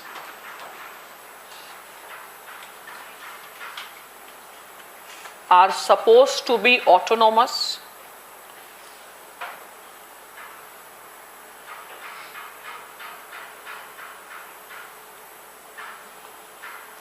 right? Government may have regulatory control,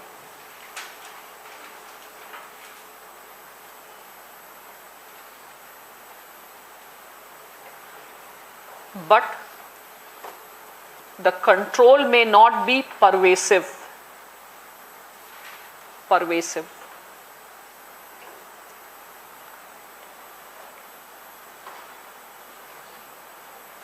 Is this clear? तो 60s तक बहुत ज़्यादा अथॉरिटीज़ को स्टेट डिक्लेयर नहीं किया गया क्योंकि ज़रूरत ही नहीं थी, वेलफेयर स्टेट था, ठीक है, और अप्रोच ये था avoid over crowding of cases. But जैसे जैसे स्टेट रोल बैक हो रहा है, या इनिशियली अगर बीसीसीआई तब बात की जाती तो बीसीसीआई को कोई ज़रूरत नहीं थी to declare it as a state because its function was not as expanded, its powers were not as much expanded, but now things have changed. ठीक है, तो I am giving you one technical word, उसको याद नहीं करना है, ठीक है, और परेशान नहीं होना है, सिर्फ लिखने से यू कैन प्रिसाइजली, कहीं आर्टिकल्स में आएगा तो यू कैन रिलेट इट. ठीक है, तो लिखो right, judiciary adopted the doctrine of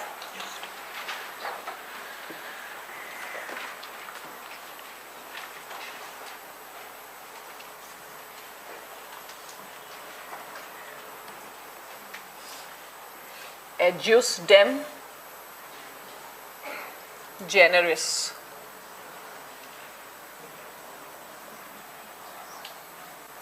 Jus dem generis.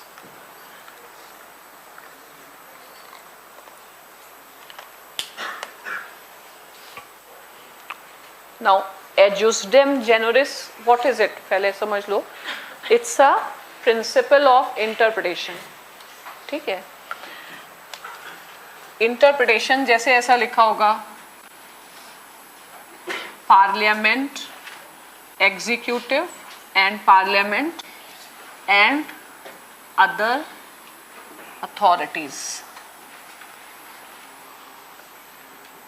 अगर ऐसा लिखा हो, ये जो जनरल और वेग टर्म है,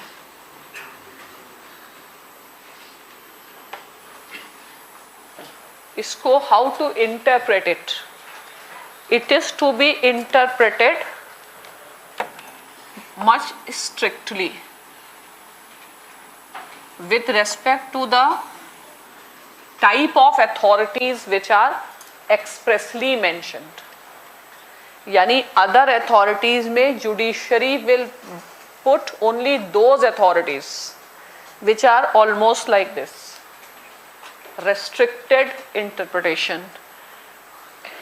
Jus dem generis means other authorities will also be interpreted कैसे, ऐसे वाले अथॉरिटीज. Are you understanding? ऐसा कोई है जो नहीं, कुछ समझ नहीं आ रहा? इतना आसान तो है नहीं, तो बहुत law, it's very legalistic. You are understanding it? तुम्हें आ गया? तो ये क्या हो गया? रेस्ट्रिक्टेड. इसका मतलब है the word authority is used for the authorities which are mentioned earlier. Only for similar type of authorities this word will be used. ठीक है, because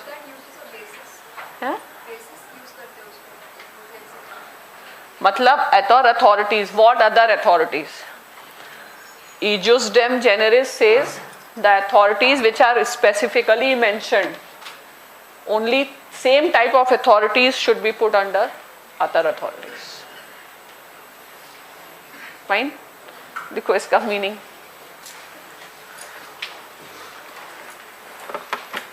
लिखो whenever particular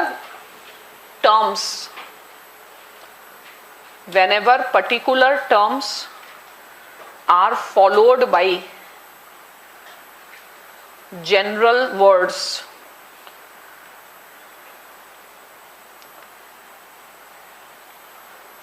comma, general words to be interpreted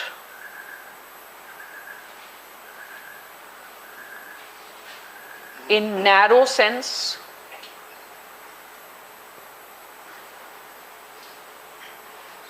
for the same type of authorities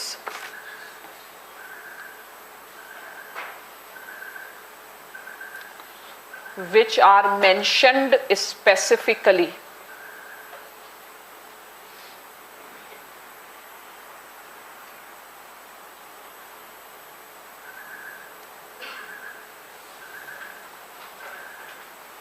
तो अगर parliament ही mention है तो आगे भी parliament के टाइप की बॉडीज, ग्राम सभा हो सकता है पार्लियामेंट टाइप का रोल प्ले करे, पंचायत पार्लियामेंट टाइप, तो उसी के लिए यूज होना है, यहां से लेके किसी प्राइवेट बॉडी तक नहीं पहुंचना है. Have you understood this? This rule has been followed. Now write second point.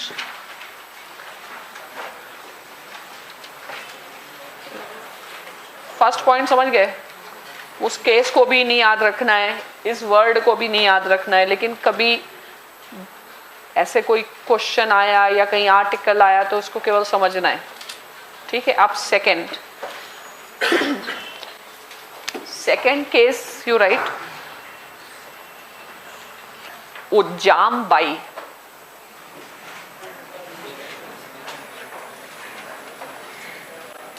By लिखना, भाई भाई मत. Ujjam Bai versus state of UP.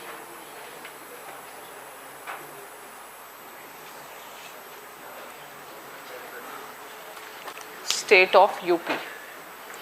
Year you can write 1962.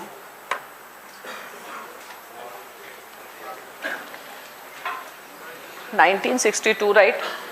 Judiciary held that other authorities will be interpreted broadly.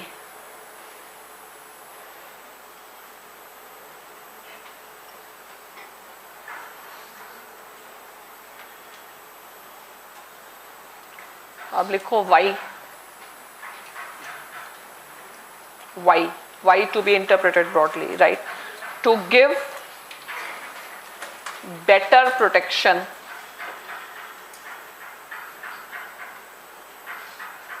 to the fundamental rights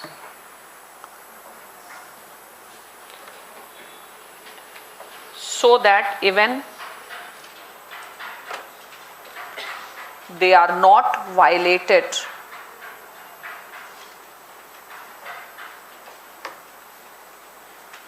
by smallest instance.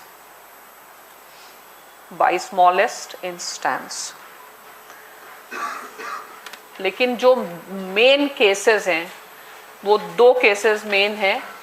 Ajay हासिया case, जिसमें judiciary had taken a very broad view, but उसको फिर revert कर दिया under Pradeep Biswas case. ठीक है. And as per Pradeep Biswas case BCCI case was settled and that case was Zee Telefilms case. ठीक है. तो from broad to again narrow and it was criticised. उसकी जगह जो जी टेलीफिल्म्स का माइनॉरिटी जजमेंट था दैट वाज बेटर. ठीक है. तो अब नेक्स्ट केस लिखो Ajay Hasia versus Khalid Mujib.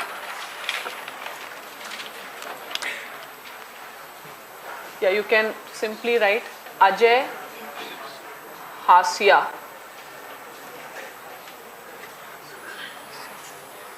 HASIA. Ajay Hasia versus Khalid Mujeeb case. Khalid Mujib, this is year 1981.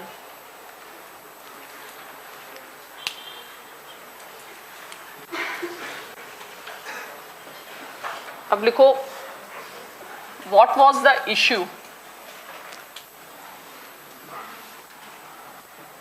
Right, it was related to the status of a regional engineering college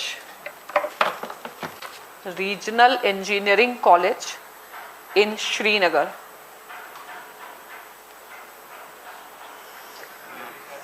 regional engineering college in Srinagar and it's status. अब मेड्रॉस वाले में तो बोल दिया नहीं है, ठीक है, अब यहाँ पे चेंज कर दिया, ठीक है. तो यहाँ पे लिखो right significance of the case. Pardon? अच्छा, केस यू हैव रिटन और इशू क्या था? Status of a regional engineering college in Srinagar. बस उतना बहुत है कि उसको स्टेट लिया जाए या नहीं लिया जाए, ठीक है. अब what is the significance of the case? Right, significance of the case. Right, Supreme Court laid down the test for a body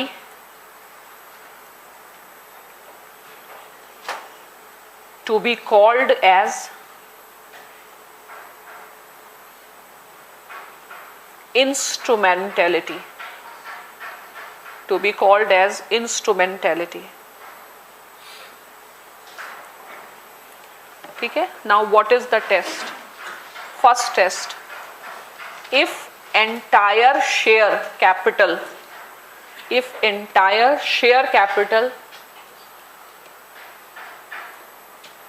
is held by the government,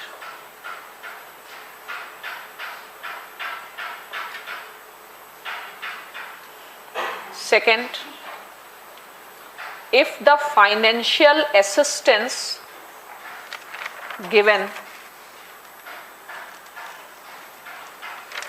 is so large that the body meets entire expenditure through that body meets entire expenditure. Suppose regional engineering college, all expenditure is by the government grants. Next, if corporation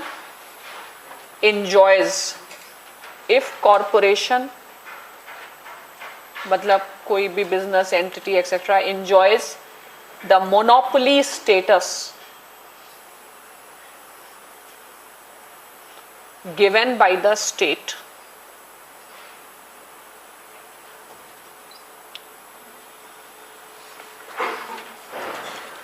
next, existence of deep and pervasive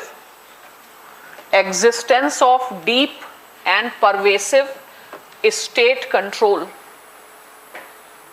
Deep and pervasive state control. Next, perform functions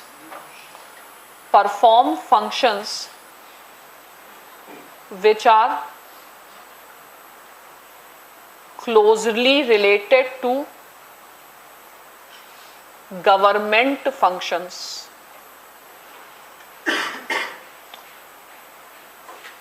Or which are as good as government functions or public functions.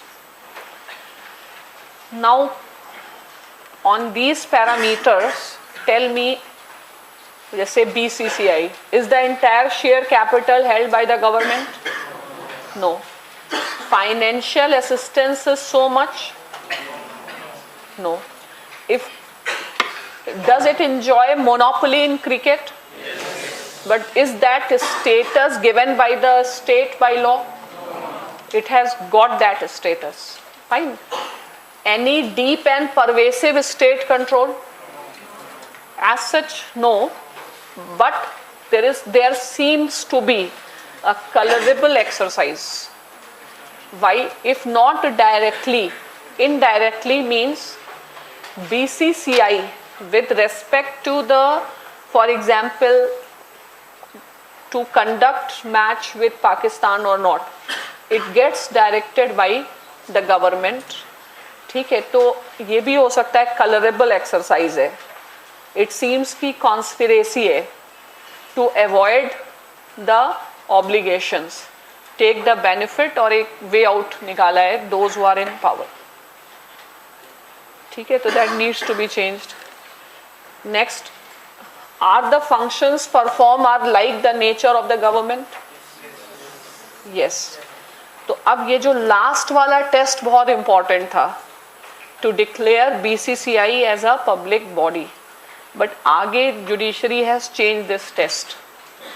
तब उसका क्या rationale है समझ नहीं आता है.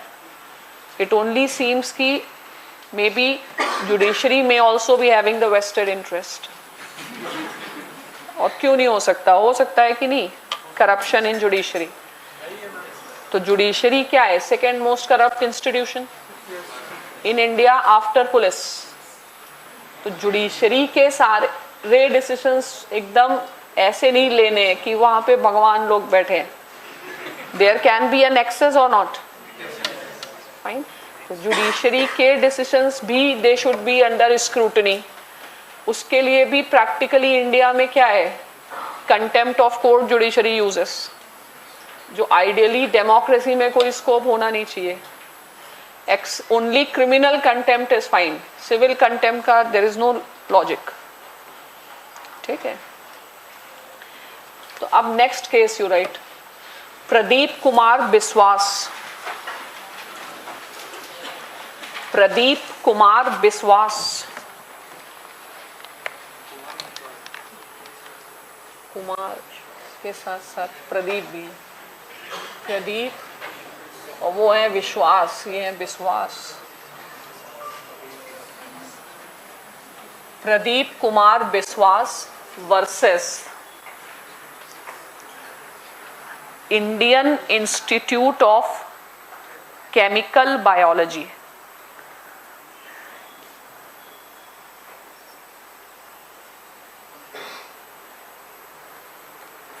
Indian Institute of Chemical Biology, year 2002.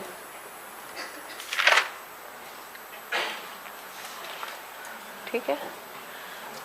अब point number 1, right, the principles formulated in हासिया case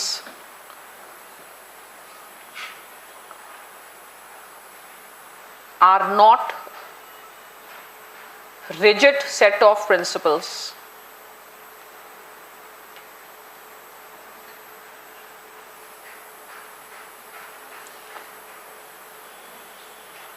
Next, it does not mean that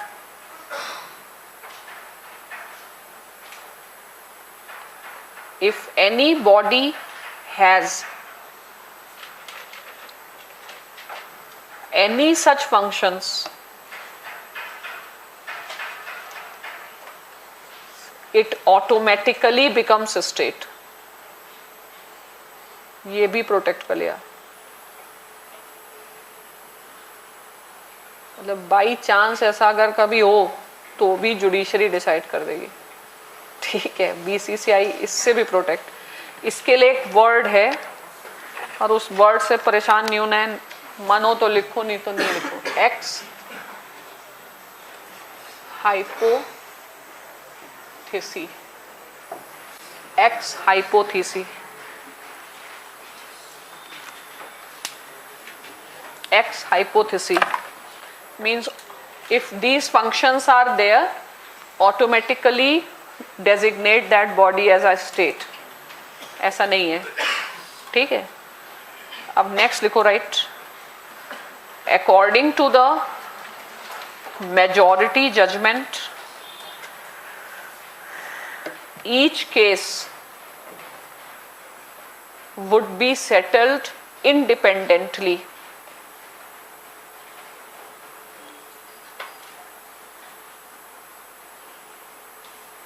in light of cumulative facts as established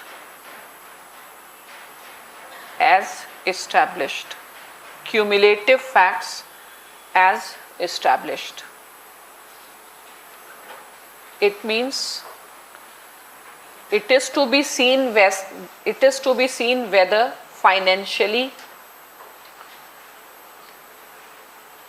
functionally,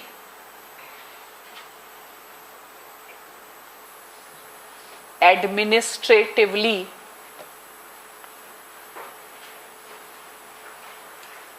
body is controlled by the government,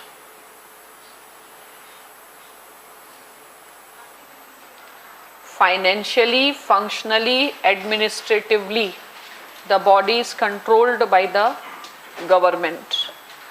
अब बताओ ये Sabarimala management जो है, is it financially, functionally and administratively controlled by the government? Yes. ठीक है, तो देवोसम act है, funds भी मिलते हैं कंसोलिडेटेड फंड ऑफ केरला से. Management is also the persons in the management except tantri and all the persons in the management they are appointed through public services. ठीक है, तो वो एक तरीके की स्टेट एज एन अथॉरिटी है. अब स्टेट अगर अथॉरिटी है, can state deprive a person from right to equality? नहीं कर सकती. ठीक है, तो ये लगा सकते हो that the body is financially, functionally and administratively controlled by the government. ये लिखा, लिखो. Right, it is also mentioned, right, it has been mentioned that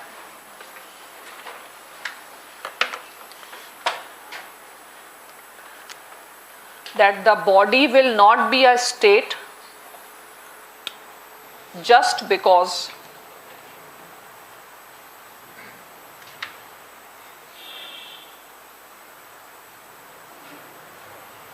right inverted commas patronized by the state.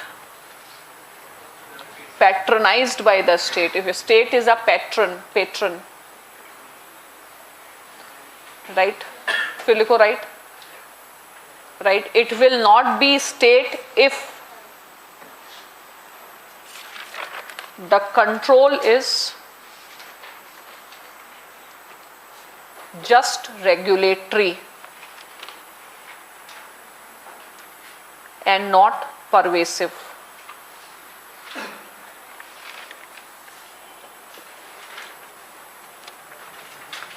Not pervasive.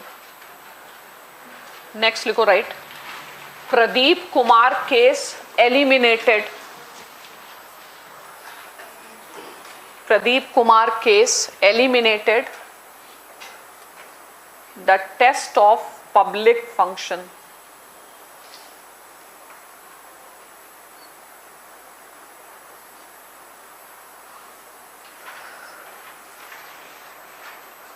ठीक है, अब इसका just write overall impact.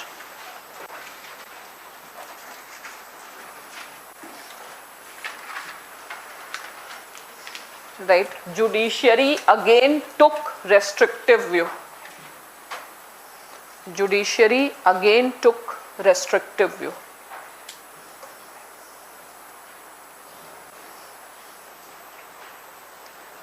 तो हसिया में बढ़ाया, फिर रेस्ट्रिक्टिव हो गया, और डिस्क्रिशनरी पावर्स बहुत ज़्यादा हो गई कि judiciary will cumulatively decide. Even a body is patronized by the government, then also it is not necessary. Fine. Now you write BCCI case, the case of BCCI.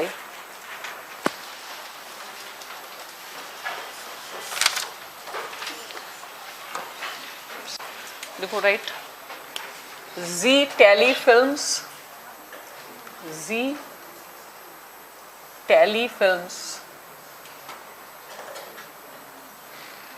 and others versus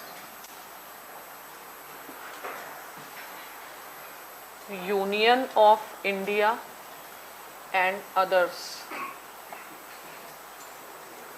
2005.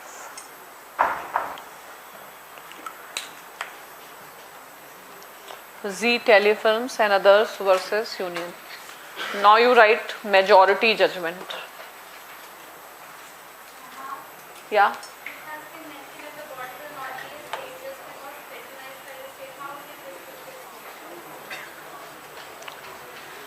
Restrictive मतलब किसी भी body को state declare करने में बहुत मुश्किल है, इतना आसानी से थोड़ी वो, अगर even state is pattern then also you can say it is not a state. क्या चीज रेस्ट्रिक्टिव है? Restrictive means it will be difficult to declare a body as a state. इन्होंने सारा इंतजाम बनाया कि कभी बीसीसीआई आई और हम किसी ने एस्टैब्लिश किया पेट्रनाइज्ड तो भी बचा लेंगे, नहीं डिक्लेयर करेंगे स्टेट. तो हो सकता है जजेस और उनका नेक्सस हो, और क्यों नहीं हो सकता?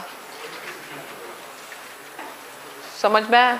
तो अगर इतना जजमेंट गलत ही लिख रहे तो दिख ही रहा है. एनीवे लिखो राइट जी टेलीफिल्म्स केस, इसमें लिखो मेजॉरिटी जजमेंट. और मेजॉरिटी ही होता है जजमेंट, माइनॉरिटी नहीं होता. लेकिन माइनॉरिटी सही होता है, वो होता नहीं.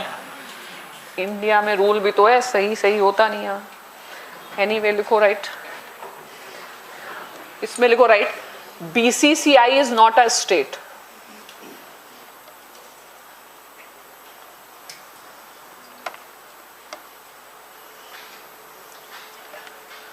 नेक्स्ट लिखो it is a autonomous body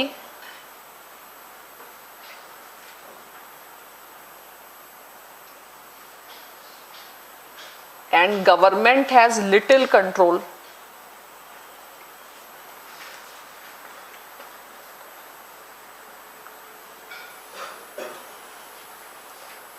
Next, the control is just regulatory.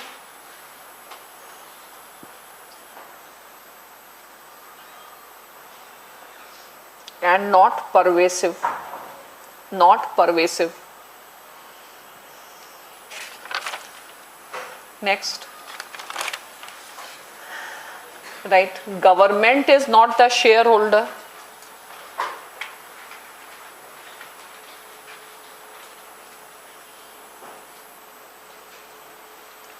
Next, it has a monopoly in cricket.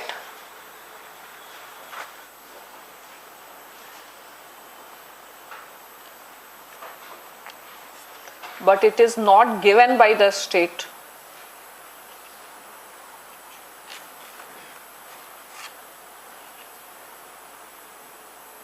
Next, it has its own source of income.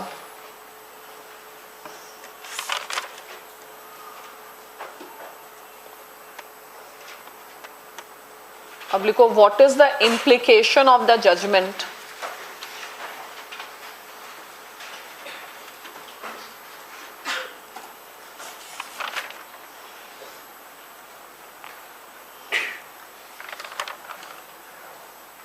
Right, in case there is a grievance against BCCI,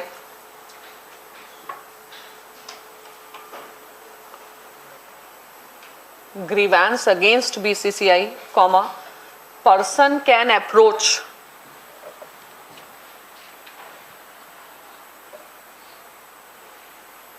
to High Court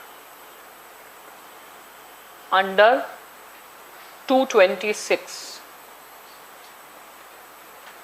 comma, remedy under Article 32 is not available.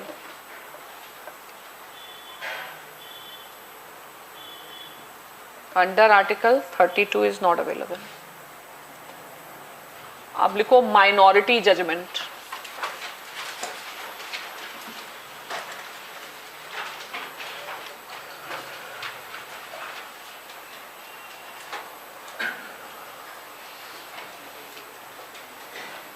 Point number 1, though a private body,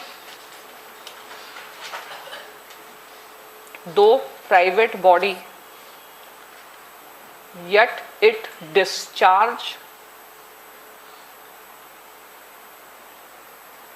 functions like government.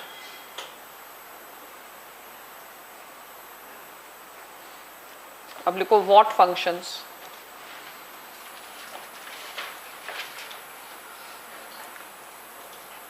First, formulation of rules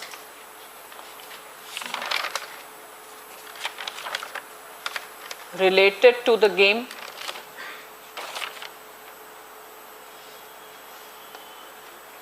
Next, selection of the team.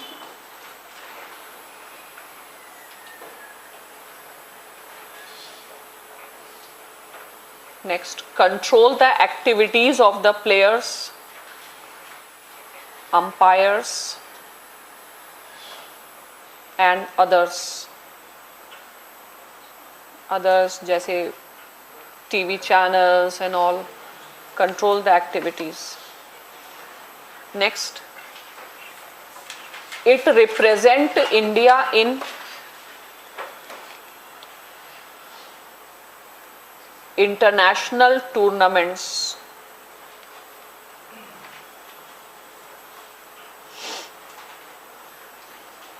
Next, ICC.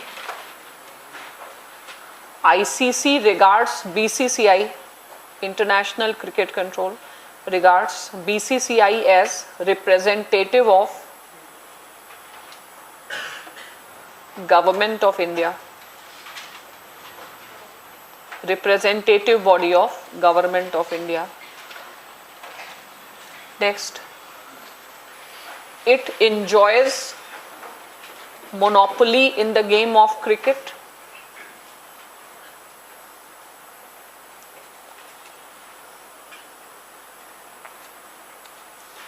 Next, right, it appears as if it indirectly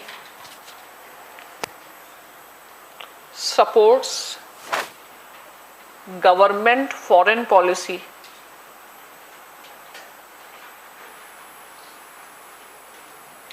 With respect to the cricket. For example, whether to play with Pakistan or not.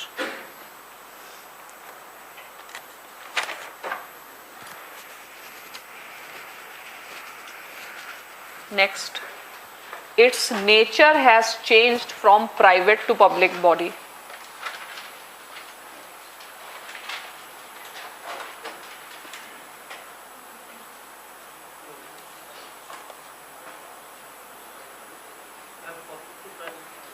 From private to public हो गई. Next, it has become a power center.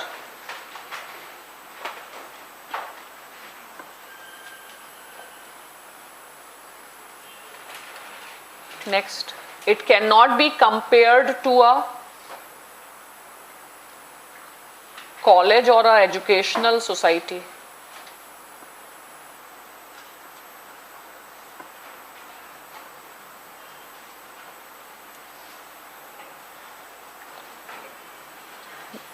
ठीक है. Next, right, as the nature of functions of state is changing, functions of state are changing.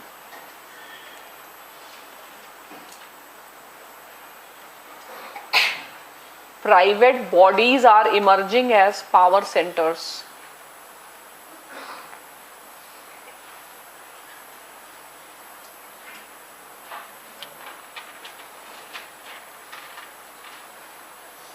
Next, if fundamental rights are rendered ineffective,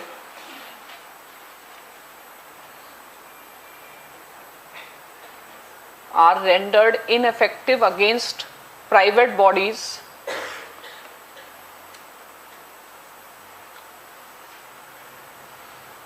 it is a negation of constitutional values.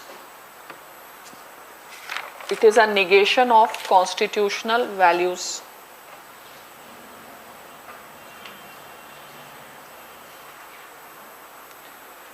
Next, the approach of public functions test should be applied. Approach of public functions test should be applied.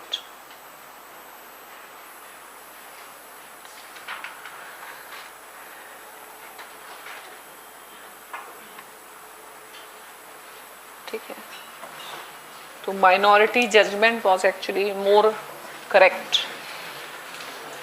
So do you think it should come within the scope of a state?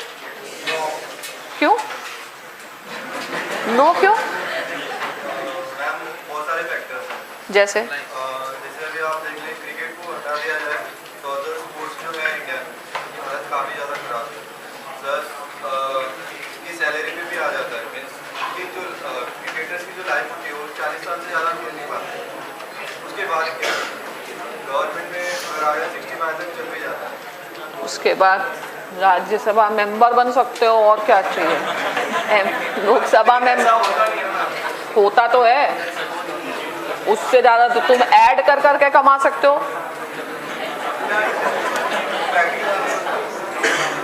तुम्हें क्या लग रहा है वो cricketer की जिंदगी खराब है? वो अपनी क्रिकेट एकेडमी के ठेक बाकी उसका ठेका थोड़ी ले रखा है. ठीक है, होना चाहिए ना, क्योंकि वायलेशन है, डिस्क्रिमिनेशन है, फेवरेटिज्म है, और उससे स्पोर्ट्स खुद भी इफेक्ट होता है. करप्शन है, तो ये सारी चीज़ें it should be coming under the limelight.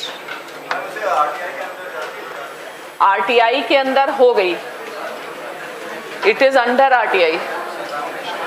हाँ,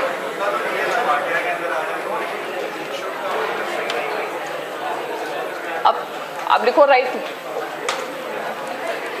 व्हाट, ऐसे लिखो what is the present status of BCCI. What is the present status of BCCI.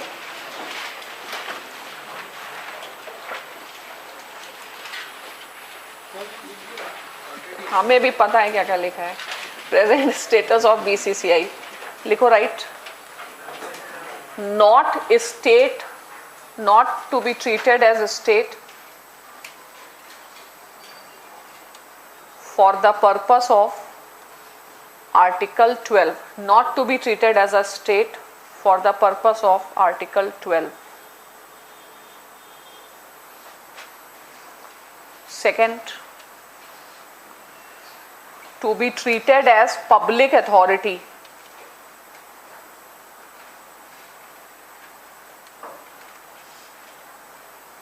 under RTI.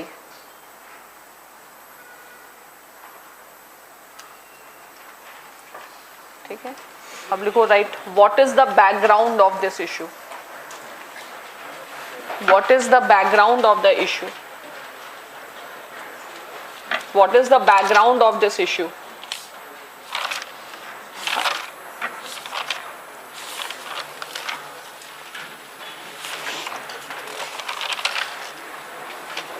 इसमें you can write in time line. देखो 2013 IPL fixing.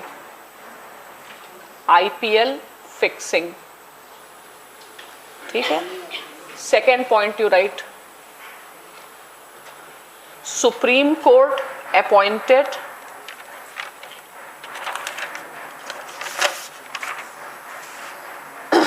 Madhav Mudgal committee.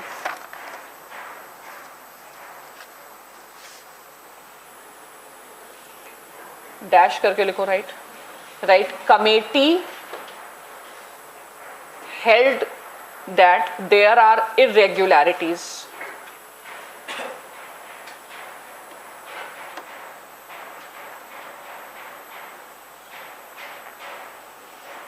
Next, in 2015,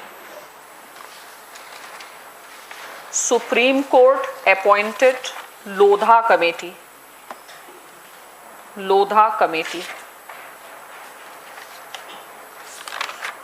Right, Lodha Committee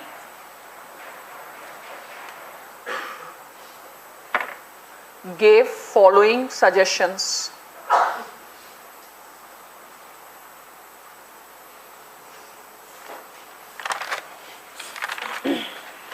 ठीक है. अब it made some changes in the, it suggested certain changes in the way BCCI operate, ठीक है. And Supreme Court took it a decision to implement the recommendations of Lodha Committee. Now BCCI was not implementing those recommendations. Fine. So then another case came by Bihar Cricket Association, and in that case Supreme Court has again directed that they are supposed to implement. So again BCCI said that it is not the state as per Pradeep Biswas or Z Telefilms case. So that Supreme Court has accepted, but Supreme and in Lodha committee has recommended two things, that BCCI should be brought under RTI, and it is said that it is acting under the radar, flying under the radar, and there are corruption. And second thing, it said that because fixing, gambling, betting cannot be avoided, so we can think about legalizing it in India. So legalizing suggestion, and these two things, whether it should be brought under RTI and whether gambling in sports etc. can be legalized, these two matters were referred by Supreme Court to the Law Commission. And in context of both, Law Commission has suggested an affirmative view that because we cannot control, but should gambling, betting etc. be legalized or not is still debatable, and no such legal change has happened. So there are pros and cons also of legalizing, and if legalized, then what parameters have to be there so that the effect, the evil effect of gambling can be minimized. तो ये दो issues और emerge होते हैं with respect to the sports. Fine. तो अब Lodha committee के suggestions क्या क्या हैं? You know? हाँ, लिखो right? Yes. First, office bearers cannot work for more than 2 continuous terms.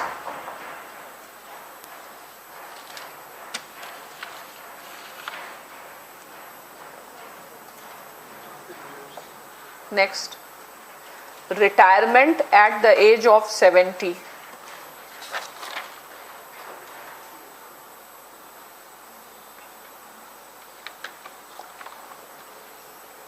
Next,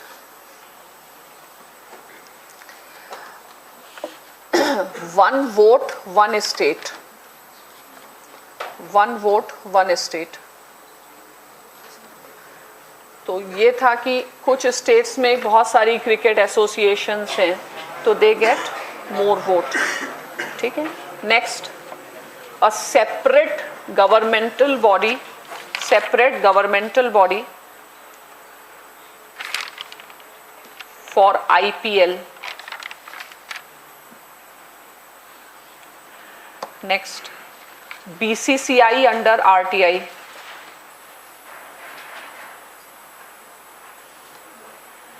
Next, right, betting and gambling can be legalized.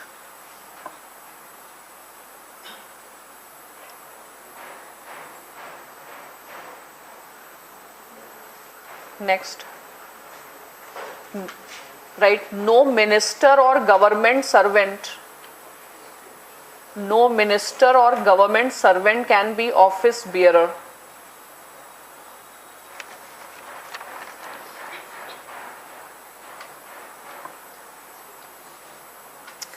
Establishment of steering committee, STEERNG, steering committee, to enforce grassroots level changes.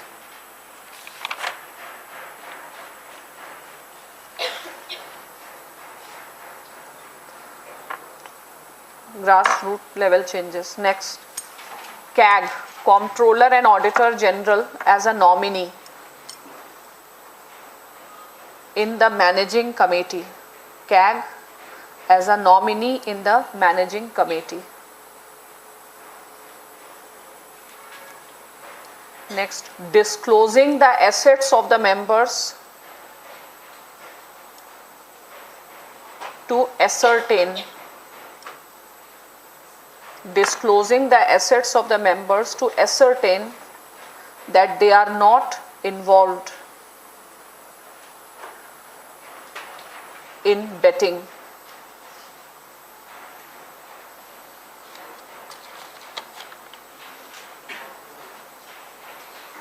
ठीक है. अब next you can write Supreme Court. Next paragraph, Supreme Court directed Law Commission to give opinion with respect to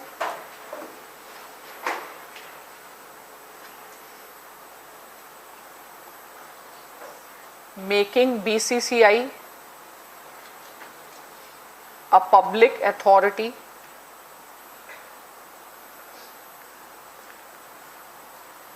under RTI.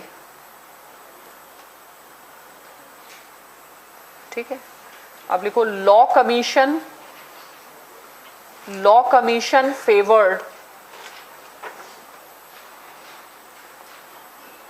BCCI as a public authority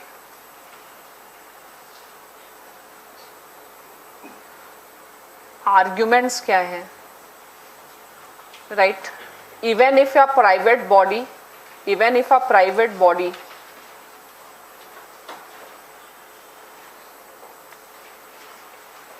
first, it has monopolistic nature.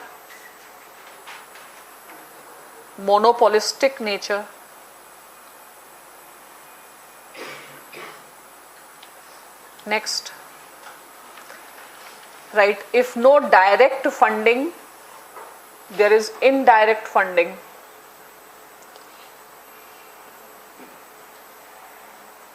Indirect funding, you can write A, exemption from taxes. B, right, subsidized land and other services.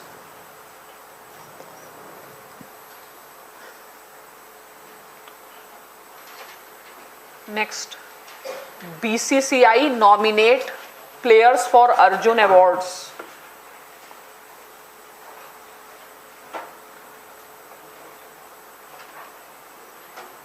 Arjun Awards, nominate players for Arjun Awards. Next, it decides the uniform or national color.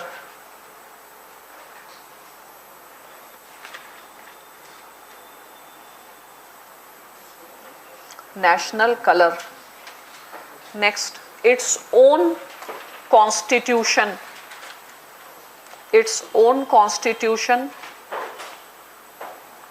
Recognizes it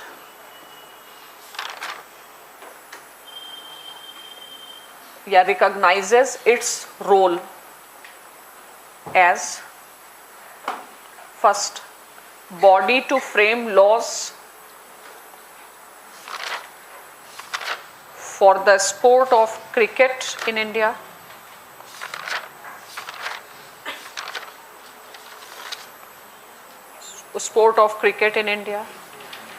Next, body to select players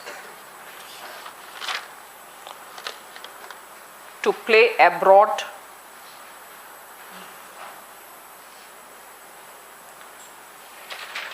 Right, next, neither BCCI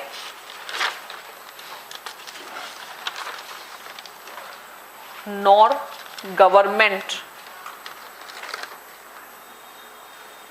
ever objected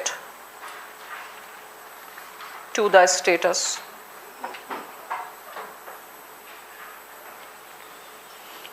Next, according to the Law Commission, It is a de facto state. De facto, if not by law, but in practice, it is a state. ठीक है, right? ये law commission का actually statement है, right? Law commission held that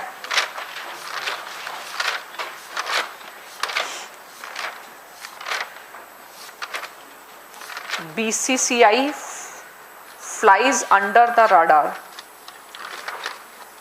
BCCI flies under the radar of the public scrutiny.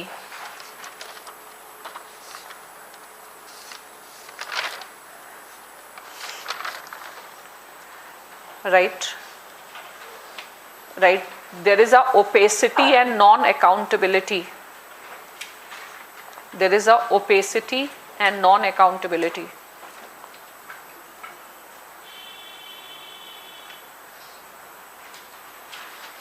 Next, it has created the impression of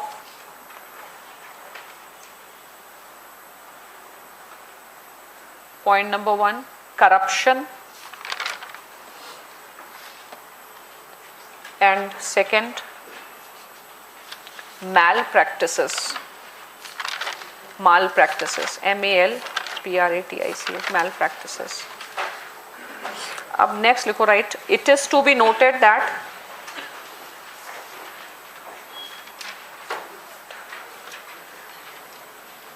point number 1,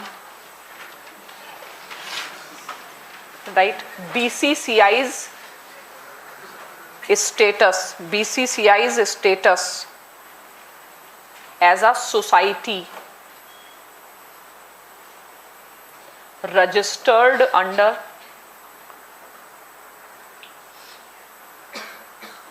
right inverted commas Tamil Nadu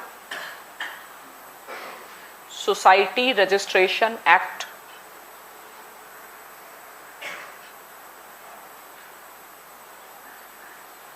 has been withdrawn in December 2009. ये बात को समझ में आई? ये private body थी registered under Tamil Nadu society registration act. अब लिखो what is the impact of this decision. Impact of this decision withdrawn.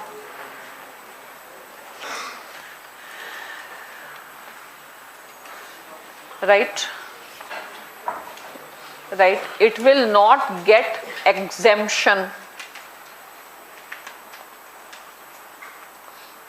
under section 12A of Income Tax Act.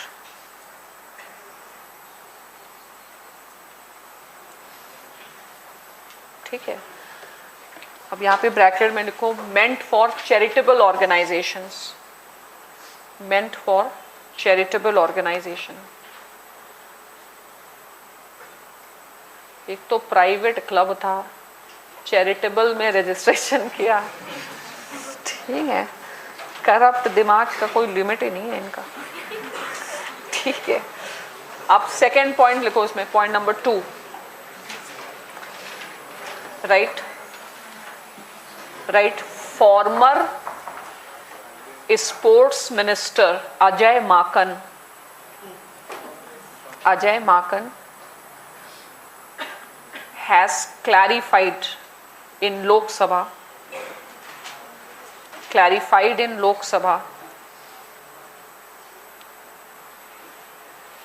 ठीक है, that BCCI comes under the definition of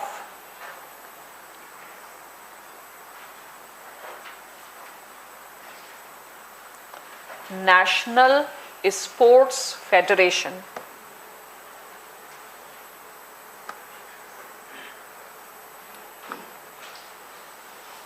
ठीक है, अब इसका लिखो right, which organisations come under this category.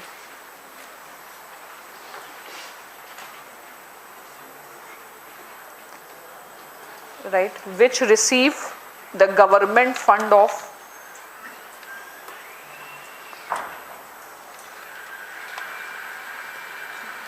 10 lakhs and above. 10 lakhs and above. Which receive the fund of 10 lakhs and above. तो जितना tax, custom, duties, बहुत सारी चीज़ों में एग्जेम्पशन है, उसको अगर काउंट करोगे तो बहुत ज़्यादा वैसे ही है. फाइन. तो ये सारी चीज़ें प्रूफ करती है कि BCCI is as good as state. ठीक है. तो either government declares it, nationalise कर दे, या फिर judiciary should declare it as a state. तो अभी केवल under RTI it is as a public authority. ठीक है. So I think tomorrow will continue with this.